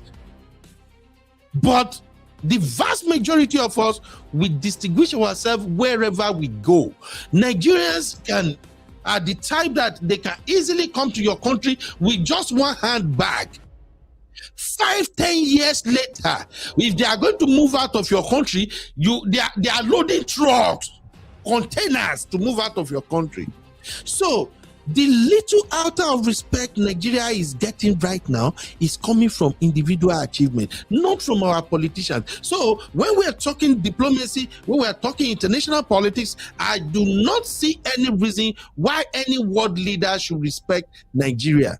So the situation we have at hand right now, with all this Boko Haram situation, every sane country knows that this type of insurgency is something a sane president will crush under 1 week. Sheikh Musa, in case you don't know Sheikh Musa, if you look at my thumbnail, the general to the right, behind Trump, that's Sheikh Musa. Just 2 weeks of appointing the right person in the right position, the Boko Haram are pleading. I saw the video and I'm like, is this really happening in our time? Boko Haram come out and start pleading. We just want peace. You don't have to be throwing bomb everywhere. And I'm like, what? And remember, this same Sheikh Musa was relieved of his duty as the chief of staff. Why? Because he made one statement. When soldiers were complaining that the reason these Boko BH boys are escaping attack is because when they have these BH boys on their side and they want to engage, there is always orders from the command from above telling them not to engage. Like when they literally, sometimes when they have surrounded all these BH boys, that they can wipe them out. Somebody will call from the upper echelon and said, do not engage. You had Reverend Ezekiel said when their villages were being attacked and they chased after these BH boys, these T boys, you heard him say it, that the Nigerian military will run past them and barricade them from chasing after them. What country, what world leader will be listening to that and will not ask themselves that, are these people even human beings? Let's be honest with ourselves, please. There is nothing to respect about Nigeria. Those of us who love and respect Nigeria, we are doing it out of patriotism. That's just it. Now, because of my time, let me just quickly dive into what Gumi said. And I'll give you an example why I'm diving into Gumi now. But give me just a second and we will examine Gumi. You are watching Political Roundtable with UB. Like, subscribe, and leave your thoughts in the comments.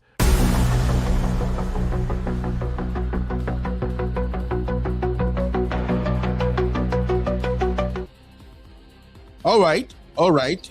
You're welcome back. I'm sorry if you see that my voice is getting louder. It's because I'm passionate about Nigeria. And secondly, I'm a realist. I don't know how to sugarcoat things. I cut things out the way I see it. As a Nigerian, and at the same time, as an American, I've do some compare and contrast in my head. And I can tell you that Nigeria has what it takes to operate just like Americans. Because when I look at what is going on in America, by the way, I haven't stayed here very long, just about how many years here now? Maybe 13 or 12 years here, I don't even know. But one thing I've seen in America is that those are the helms of affair in America. They put America first. 2, corruption is a no-no in America. And one of the corruption they combat fiercely in America is a public officer embezzling taxpayers' fund. I am proud of America, and I'm still proud of America anytime, any day. America is one country where no matter who you are as a politician, they not born your forefather well, that you can deliberately steal taxpayers' money and you will be walking free. One, they not born anybody father well. America is a country that has a system that works. And when I look at all the things Americans are doing that set their country apart, these are the things we can also do in Nigeria if we fight corruption, if we stop tribalism, if we stop religion bigotry. Even we Nigerians that we are traveling all over the world, we will have no need to go to any country. What we have in our country is more than enough. But why am I saying all of this? Because I want to read to you now what Gumi said in response to American airstrike yesterday, 25th of December, 2025. And anytime I read any comment from this Gumi man, I kept asking myself, in a sane society, will this man be walking free? Let me read to you what Gumi said. Just stay with me. So after the airstrike, I'm reading this directly from his official Facebook page. He has over 800,000 followers on this Facebook page. This is what Gumi said. Sheikh Gumi said the symbolism of the US strike and annihilating terrorists in an Islamic it's an Islamic obligation. I'll take that. Annihilating terrorists is an Islamic obligation. Isn't that a joke? Then he went ahead and said, the Prophet, peace be upon him, wished he annihilated them. Gumio, Islamic scholar, whining and dining with terrorists too. He's saying this. Let me continue. He said, should I live till they appear, I would kill them as the killing of the nation of Ad. Al-Buhakri or something, I don't know. Then he went further and said, this said, it should only be carried out by clean, holy hands, not by another terrorist whose hands are stained with the blood of hundreds of thousands of innocent children, women, and men just recently. This is the mistake Nigeria has made. Terrorists don't fight terrorists in truth. They may only kill innocent people and have ulterior motives behind the drama of fighting terror. As a principle, no nation should allow its land to be a theater of war, and no nation should allow its neighbors to be their enemies. If Nigeria wants military assistance, China, Turkey, and Pakistan can do the job effectively. The U.S. involvement in Nigeria will attract the real anti-U.S. forces, making our land the theater of war. The USA's involvement in Nigeria, citing coming to protect Christians, in quotes, will ultimately polarize our nation and infringe on our sovereignty. Nigeria should halt all military cooperation with the USA immediately because of its imperial tendencies worldwide and seek the help of those neutral countries mentioned. Nigerians are too educated to be played with. This is going to be a 2027 campaign disclosure. This paragraph, please, if you are following Nigerian politics and if you are following this terrorism in Nigeria, I need you to take this paragraph seriously. So I'm going to read it again. It says, Nigeria should halt all military cooperation with the USA immediately.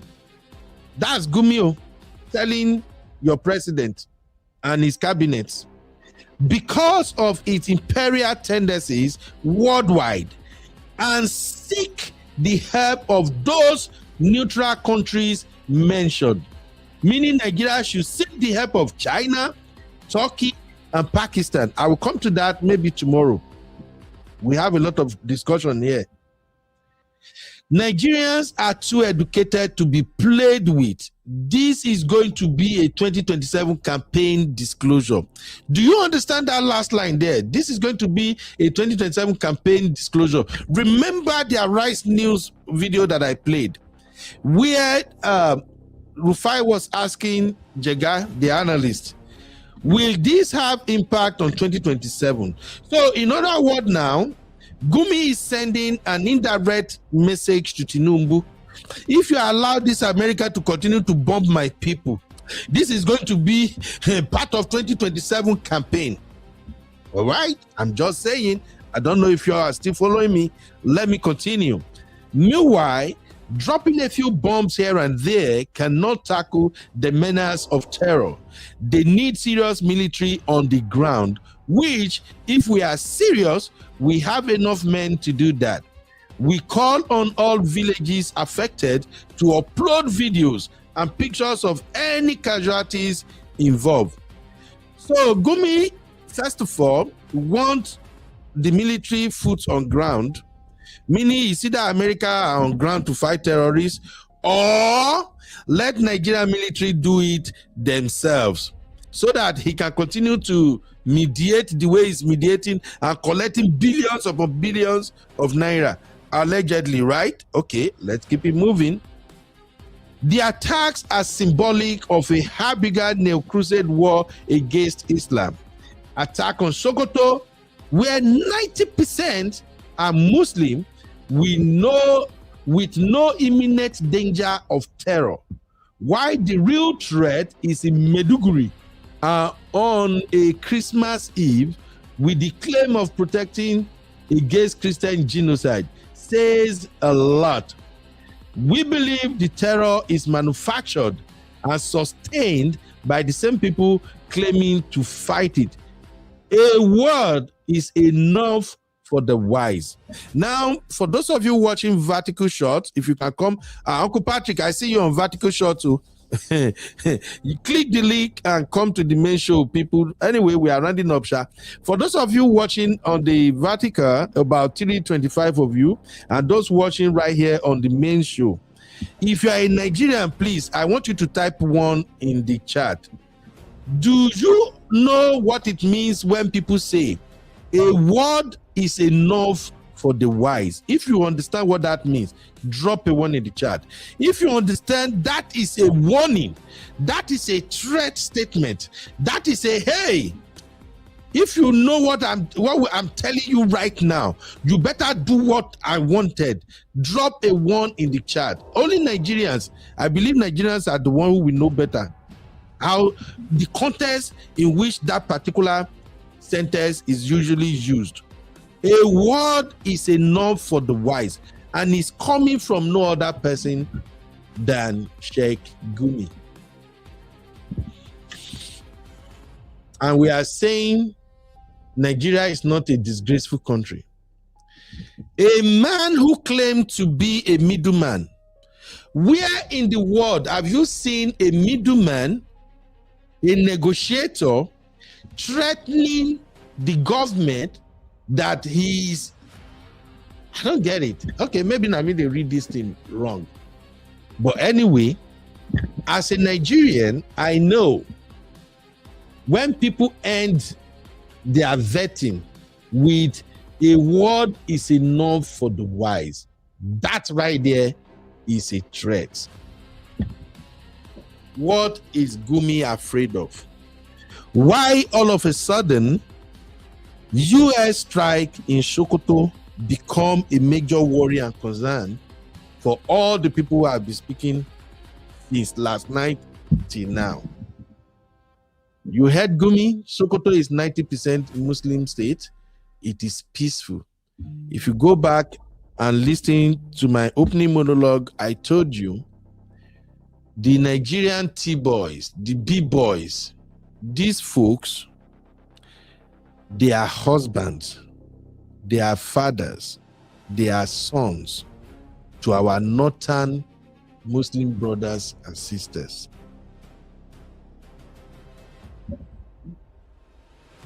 From my end, I will say, process the information. Let me know what you think about that. Now, as I'm bringing Uncle Dayo in for the final aspect of today's show, I should be closing right by this time.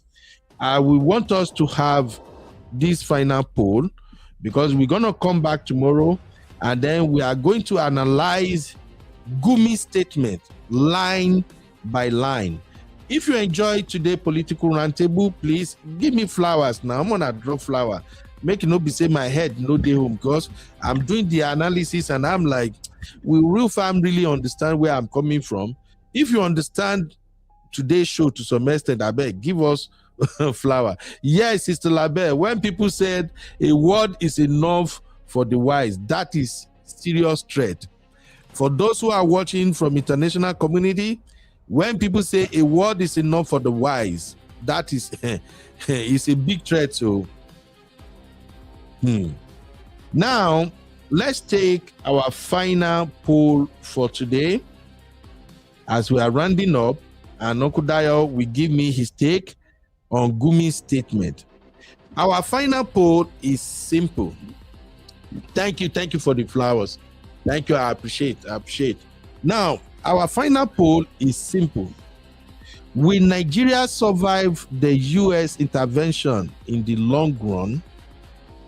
Don't just look at this as a poll. This right here, I need you to think about it. Take your time, grab a cup of coffee or maybe a bottle of wine, relax, think about everything you know about Nigeria and everything that has been happening in Nigeria politically, economically, socially, and more importantly, religion-wise. Think about the places Americans have conducted operations like this. Think about the greedy politicians we have in Nigeria. Think about the sponsors of Boko Boys. Think about the activity in the Sahel region. Think about Sheikh Gumi's statements. Remember, in his statement, he says international terrorists may get involved. Also, remember in his statement, he was trying to bait Americans to put food on the ground. If you go back and watch Political Roundtable, you know we have the playlist here. You can actually enjoy all our show. Go check Political Roundtable. We did a lot of show about this particular US intervention. And I've said over and over again that Nigeria is playing with fire. The Northerners, those who were protesting, I dare them to even carry plank and come out now and say that they protest, make them come see fire. I told you, if America want to intervene, First off, let them do it with partnership. Go and watch our previous show. And I said, if America want to intervene, me personally, as somebody who love my fatherland, I don't want American soldiers to put foot on the ground. Do you know why? If American soldiers put foot on the ground and these Boko boys are able to unalive 1 or 2 American soldiers, I never even want to talk of maybe 10 or 20. Northern Nigeria will become past tense. It will burn to the ground. You see what's going on in Venezuela? Have you checked Afghanistan, Iran? Just name it. And I've also said right here on this channel that Americans don't play with their citizens' life. For every American soldier you took, or peradventure they put foot on ground in Nigeria, if you take the life of 1 American soldier, 100 go pay. Let's call it what it is. So, if you put all of this into consideration, here is my question and our final poll. Will Nigeria survive the US intervention in the long run? If you consider the fact that your sitting president right now, 2027 is more important to him than the lives of Nigerians. Everything this president has done from day one, when he was sworn in, everything was geared towards 2027. I'm sorry, if you follow, it's a pattern. And that is why Sheikh Gumi put it in his statement. This will be part of the discourse for 2027. If you have a president who is not ambitious, who don't want to go for second time, we would have quenched all this, destroyed all these Boko Haram terrorists since. Thinking about all of that, let me have your vote. Vote 1 if you think Nigeria will survive in the long run. Vote 2 if you think, I don't think Nigeria will survive. And vote 3 if you can see Nigeria being divided. I am not a big fan of following a lot of incidents in African politics and things like that. But I know at one time, North Sudan and South Sudan used to be one country. Where are my Sudanese? Do we have Sudanese in the building? At one time, North Sudan and South Sudan used to be one country. Is this same radical Islamism, this same coconut head that led to a situation whereby South Sudan got their own supporters, North Sudan have their own supporters. They used to be the same, but at the end, when they don't buy each other, destroy everything, finish, they agree that, you know what, let's go our separate way. You, let them call you North Sudan. Me, let them call me South Sudan. We are heading the same way. So, I'm going to read the votes now. I see Emmanuel, Social Justice said 1. Okay, thank you, Emmanuel. Let's see, Sister Rose said 2, that Nigeria will not survive. Diaspora Diva said she see division. Auntie Oyin said 2, Nigeria will not survive. Auntie Grace said 1, Nigeria will survive. Uncle Patrick said 1, Nigeria will survive. Sister Yinka said Nigeria will not survive. Hey, what's up, my sister Ify? How you doing? Welcome, man. Sister Lola said, Gumi betting the USA to have boots on the ground, knowing fully well that the Boko boys know the territory better than the US soldiers, so it will be to their advantage. Now, they will just blast all of them away. I mean, look, man, these people never really know this my president too. I've told you over and over again, my uncle know they play. My uncle enjoy. Look, have you watched GTA? If you they play game, if you watch GTA, all those one will get war. My uncle is somebody like that, too. Have you had him make statement like, sometimes we go into a country, we don't even know why we are there. We just enjoy bombing them. We bomb the shit out of them. Look, my uncle desired to be a wartime president. My uncle want to make a statement. If Nigeria is not very, very careful, look, third world country, it's so easy to fight war at third world country. I don't know. All right, Uncle Dayo, your final take, sir. Before we come back tomorrow, sir, do you see Nigeria surviving this or not? And what are your final takes so that I can leave, sir? Hello, Uncle Dayo. Oh, Uncle Dayo is not even in the studio. Hey, network wala. All right. So I will take just about few comments and I will wrap it up here. Thank you very much, everybody. Zila, how you doing? Zila say, as long as Nigeria and American are working in unison and conjunction with each other, I think it will remain security in the benefit of the Nigeria citizens. Okay, Sister Rose say, Ben, you are wrong. America ran out of Vietnam for that same exact reason. Sister Rose, I've heard people say this all the time. It makes me laugh when you people use Vietnam as an example. When was this war in Vietnam? How many years ago? The technology they have now, do they have it then? Most of the places where Americans get involved now, even though they are having casualty, it can never be like what they have in Vietnam. So please, how many years ago? That was back then. And if you know something about America, America always improve.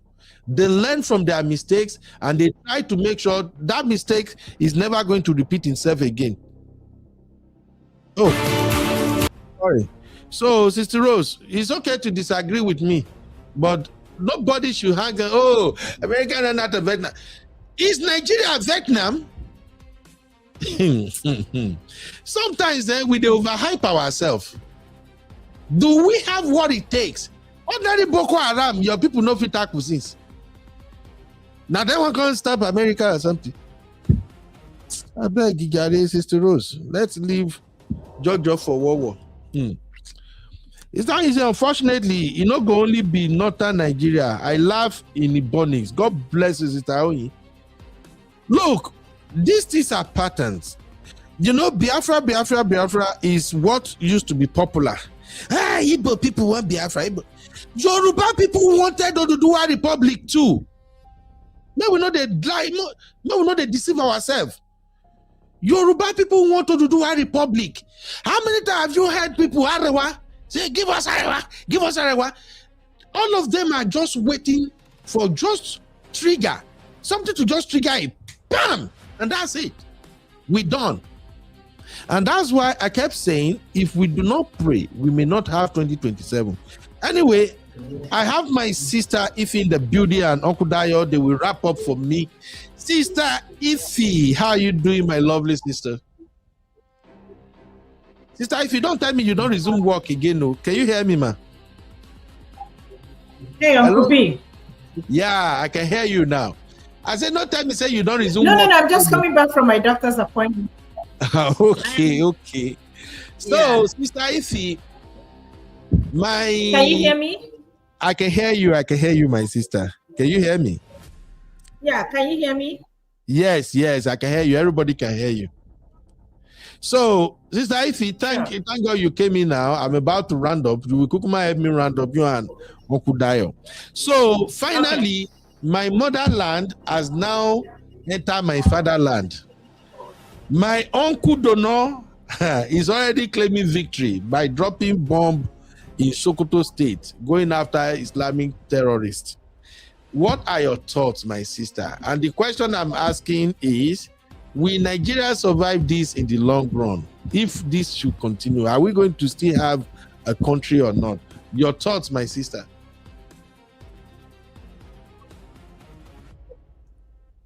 Hello?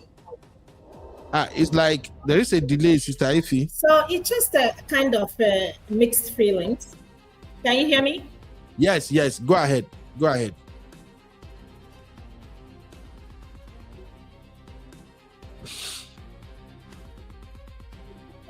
So it's a kind of mixed feelings for me.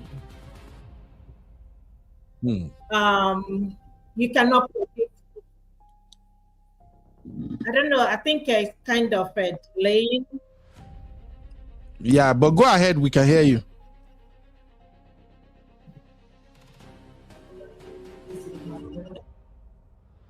Okay, so I cannot predict what is going to happen, but if it continues, then this country called Nigeria might continue.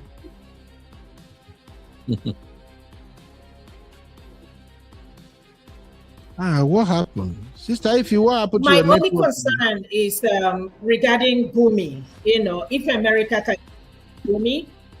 Yeah. Go on. And all other, people, the Northerners, I think it's going to go a long way. However, my fear is that these people go and regroup.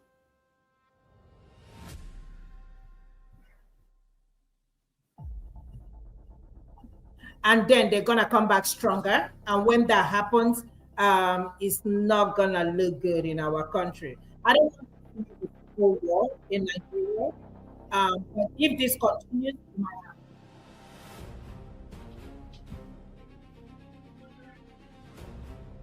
Wow. Sister Ify, I'm so sorry. Your network today was really, really delaying. Let me hear you well. If you can you go out and come back again? Maybe it will reset itself. While Uncle Dayo can give me his final thoughts. All right, thank you. Uncle Dayo. Okay. Yes, sir. What are your thoughts, sir?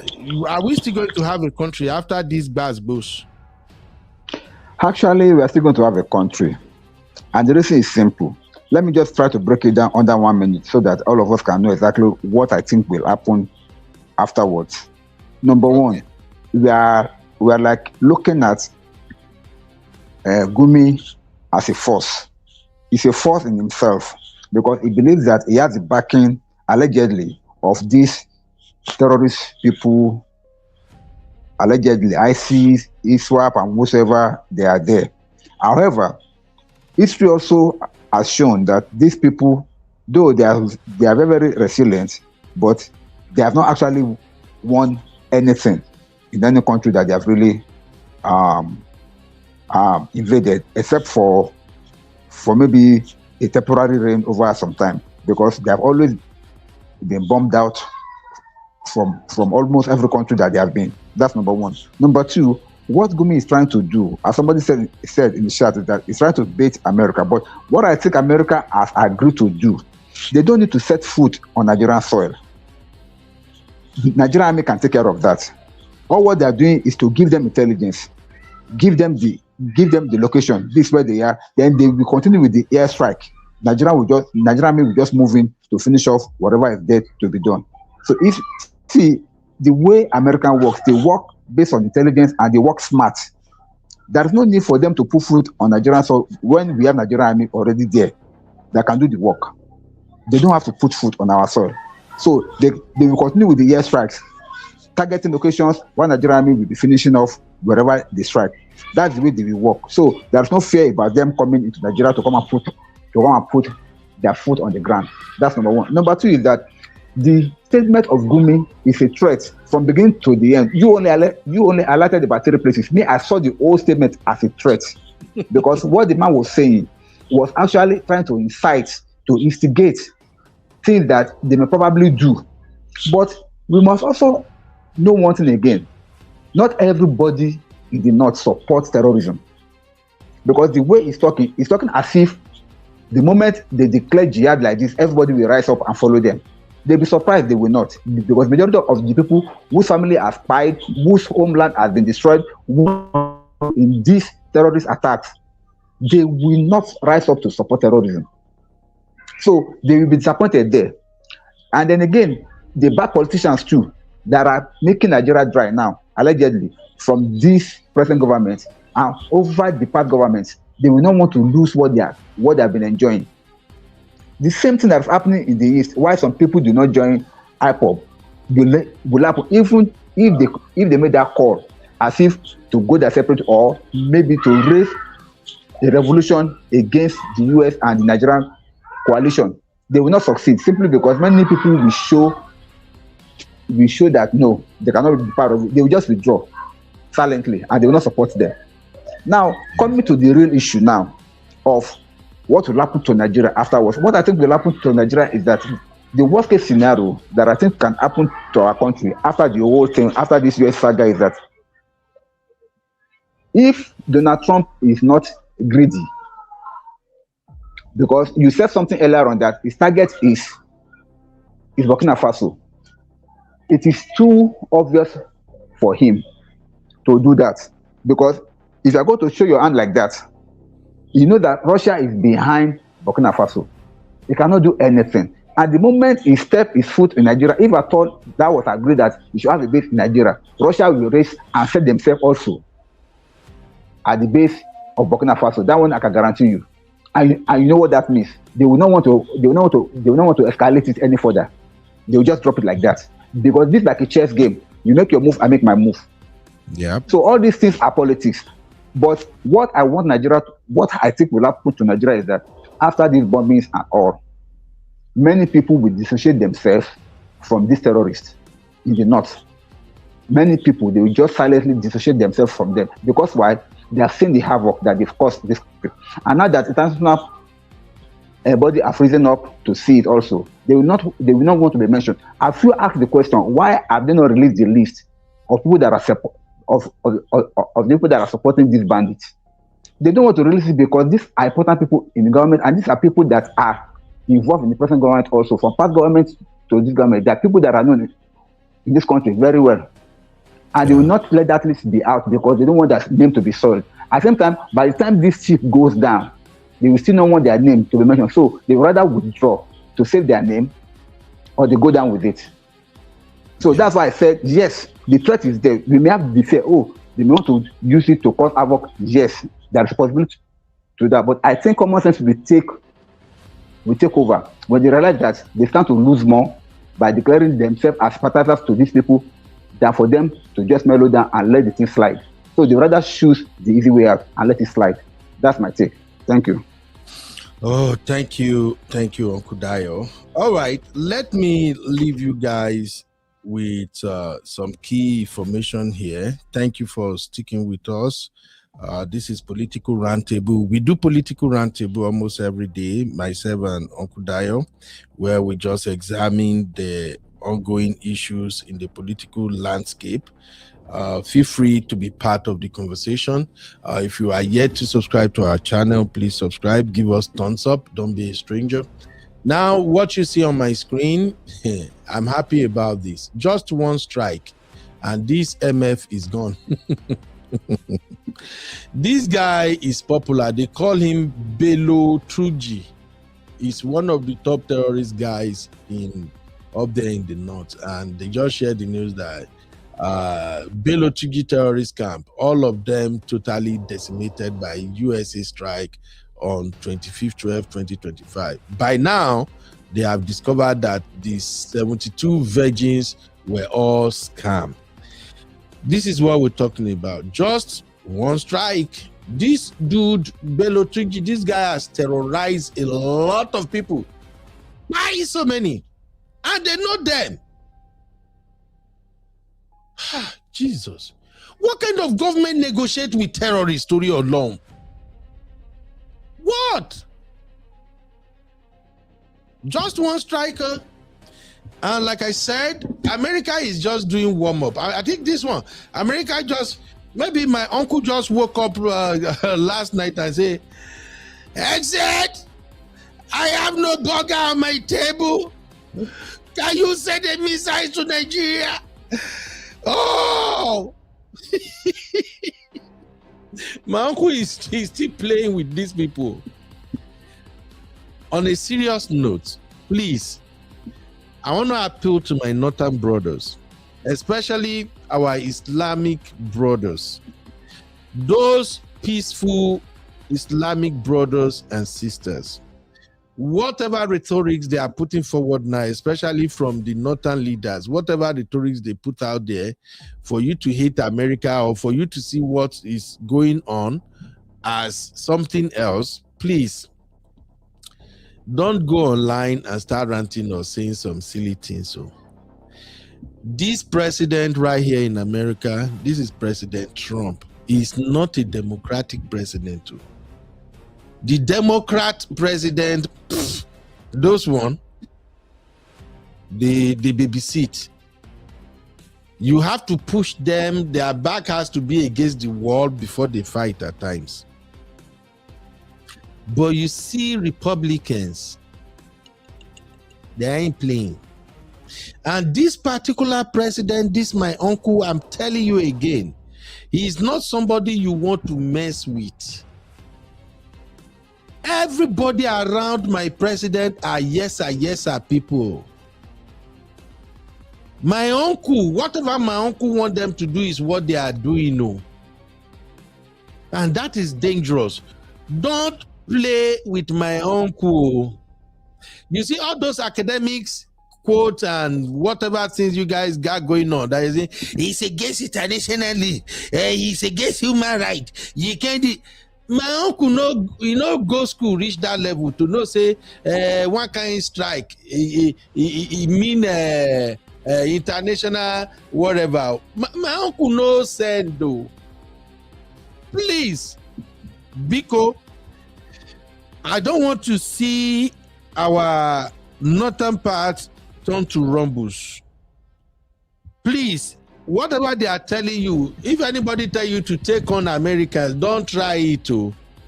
They are not religious like that too. We Africans are the one that will say the Bible say should don't kill one. Military man don't know what the Bible say when it come to war. We'll continue to talk about it. Anyway, I got to go now. I don't know why my sister Ify couldn't join, but let me see. I know I always like her take. Oh, your Uber license has expired. Uber still they send me message. My side also, Uber still think that I'm still driving for them. Anyway, thank you very much. Let me now quickly share with you what Gumi said in video. Maybe we'll end with that. Listen to Gumi of all people. Going nowhere.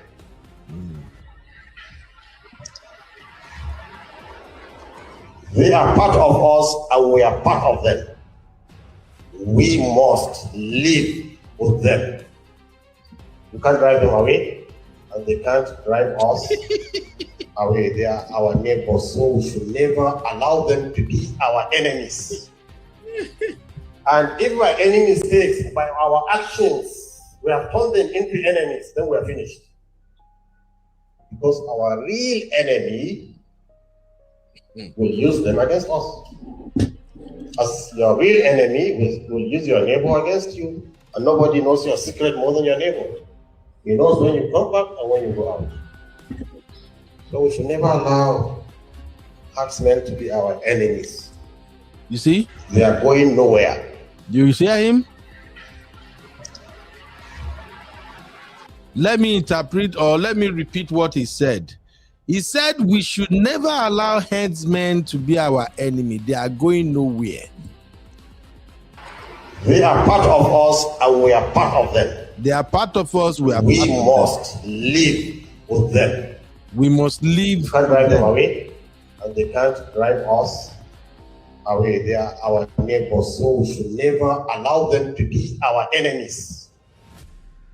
And if by any mistakes, by our actions, we have turned them into enemies, then we are finished. This guy, Now where Tinubu for my hand with this anyway. Uncle Dayo, thank you for hanging out with me. We're gonna continue the coverage tomorrow. Maybe by tomorrow they would have published more information about the strike.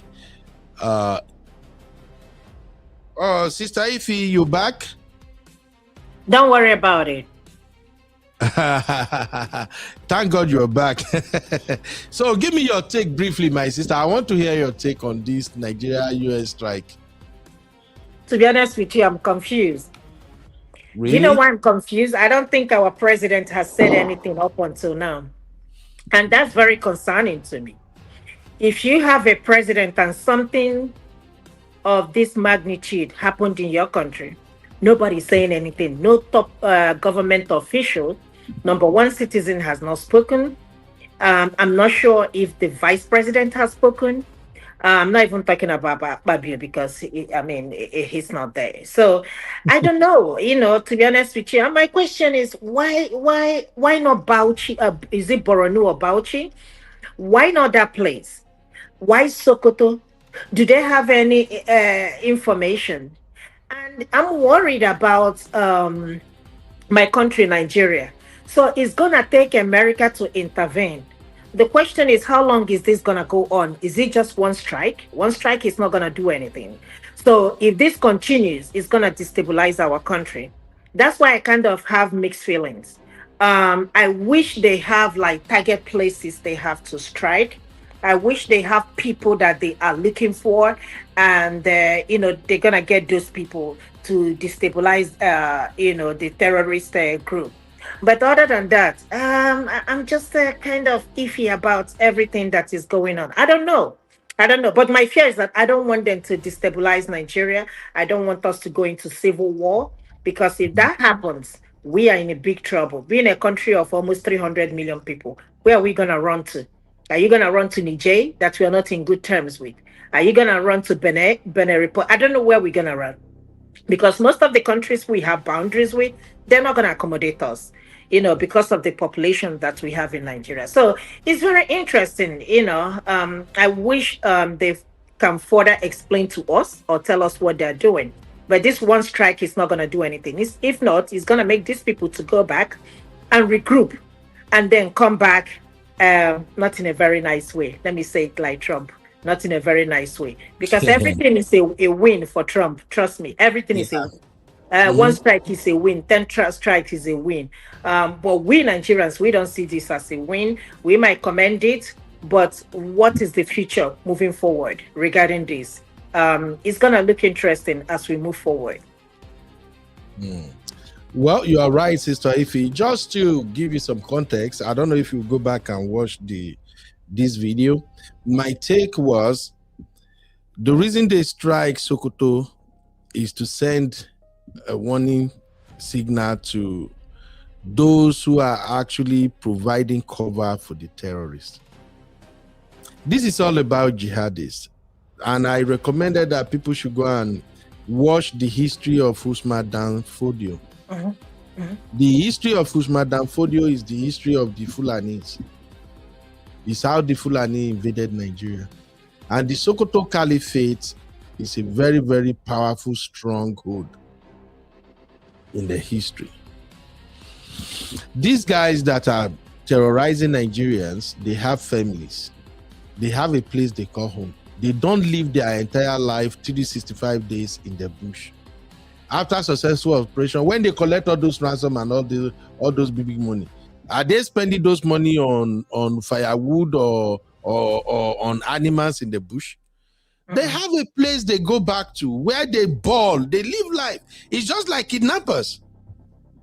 And the west part of Nigeria has always been peaceful. The problem is always on the eastern part of the northern Nigeria. So, and US has been doing surveillance on these people for a very long time now. And I said in my monologue that from the little I know about US, when they want to strike, they use the old traditional approach we use in Nigeria.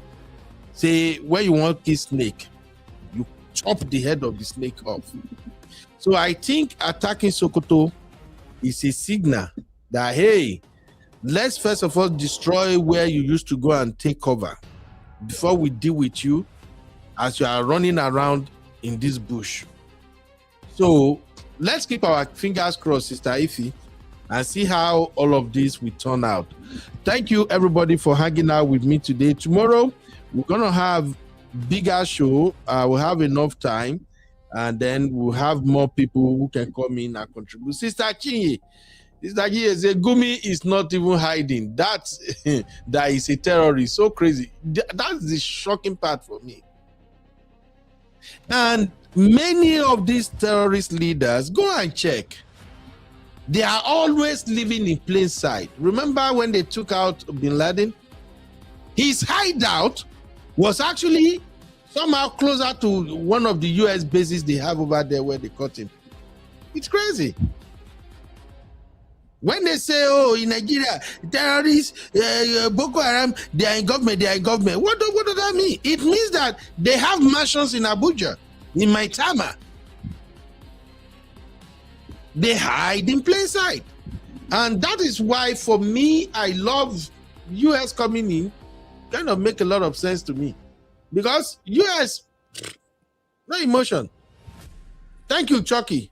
I will round up with what Chucky says here. Where is it again? Oh, I think I see him earlier. Comment, don't play it here. I don't see him again. Chucky said what I love the most. As I'm rounding up here, Chucky said Donald Trump is not a Republican, even though he acts as a Republican. But deep down, he's an independent. I see him. Thank you, Chucky. Chucky said Trump is a Republican by cover, independent by mindset. He will blow anything without thinking. Thank you, Zilla. Good night, my dear. Sister Ify, thank you for at least, finally, we were able to at least to hear your viewpoint. Thank you, Uncle Dayo. I'll see you guys tomorrow. God bless you all. Oh my God, I don't laugh, Toya, with that last statement there. Thank you, Chucky. Chucky, you always have a way of making me laugh, bro. And it's true. My uncle will blast everybody out of oblivion. Make I don't mess with fire. Even I not take time. Now news my uncle to go take eat burger in the morning. Because Chief of Staff, my turkey is not here. What's going on with Nigeria? Have we bombed the capital yet? The day I was scared of my president is when my president said, you know, America, sometimes we go to some country, we don't even know why we're there. We just bomb the hell out of them, leave them all confused, and we come out. I say, yay, parikpa. My uncle, please don't go enter my country, just bomb everywhere. Thank you, everybody. I'll see you tomorrow. Have a good night rest in Nigeria and London. And again, enjoy your Christmas, your Boxing Day, and Happy New Year in advance. Same time tomorrow. Let's gather here. Bye-bye for now.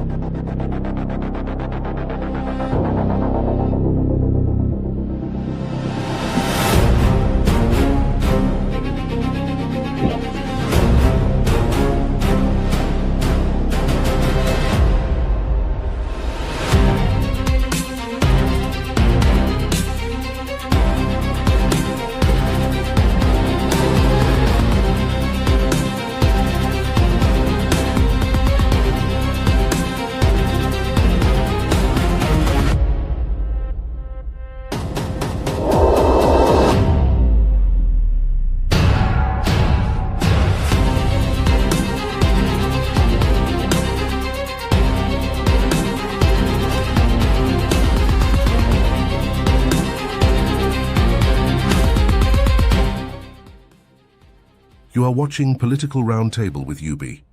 Like, subscribe, and leave your thoughts in the comments.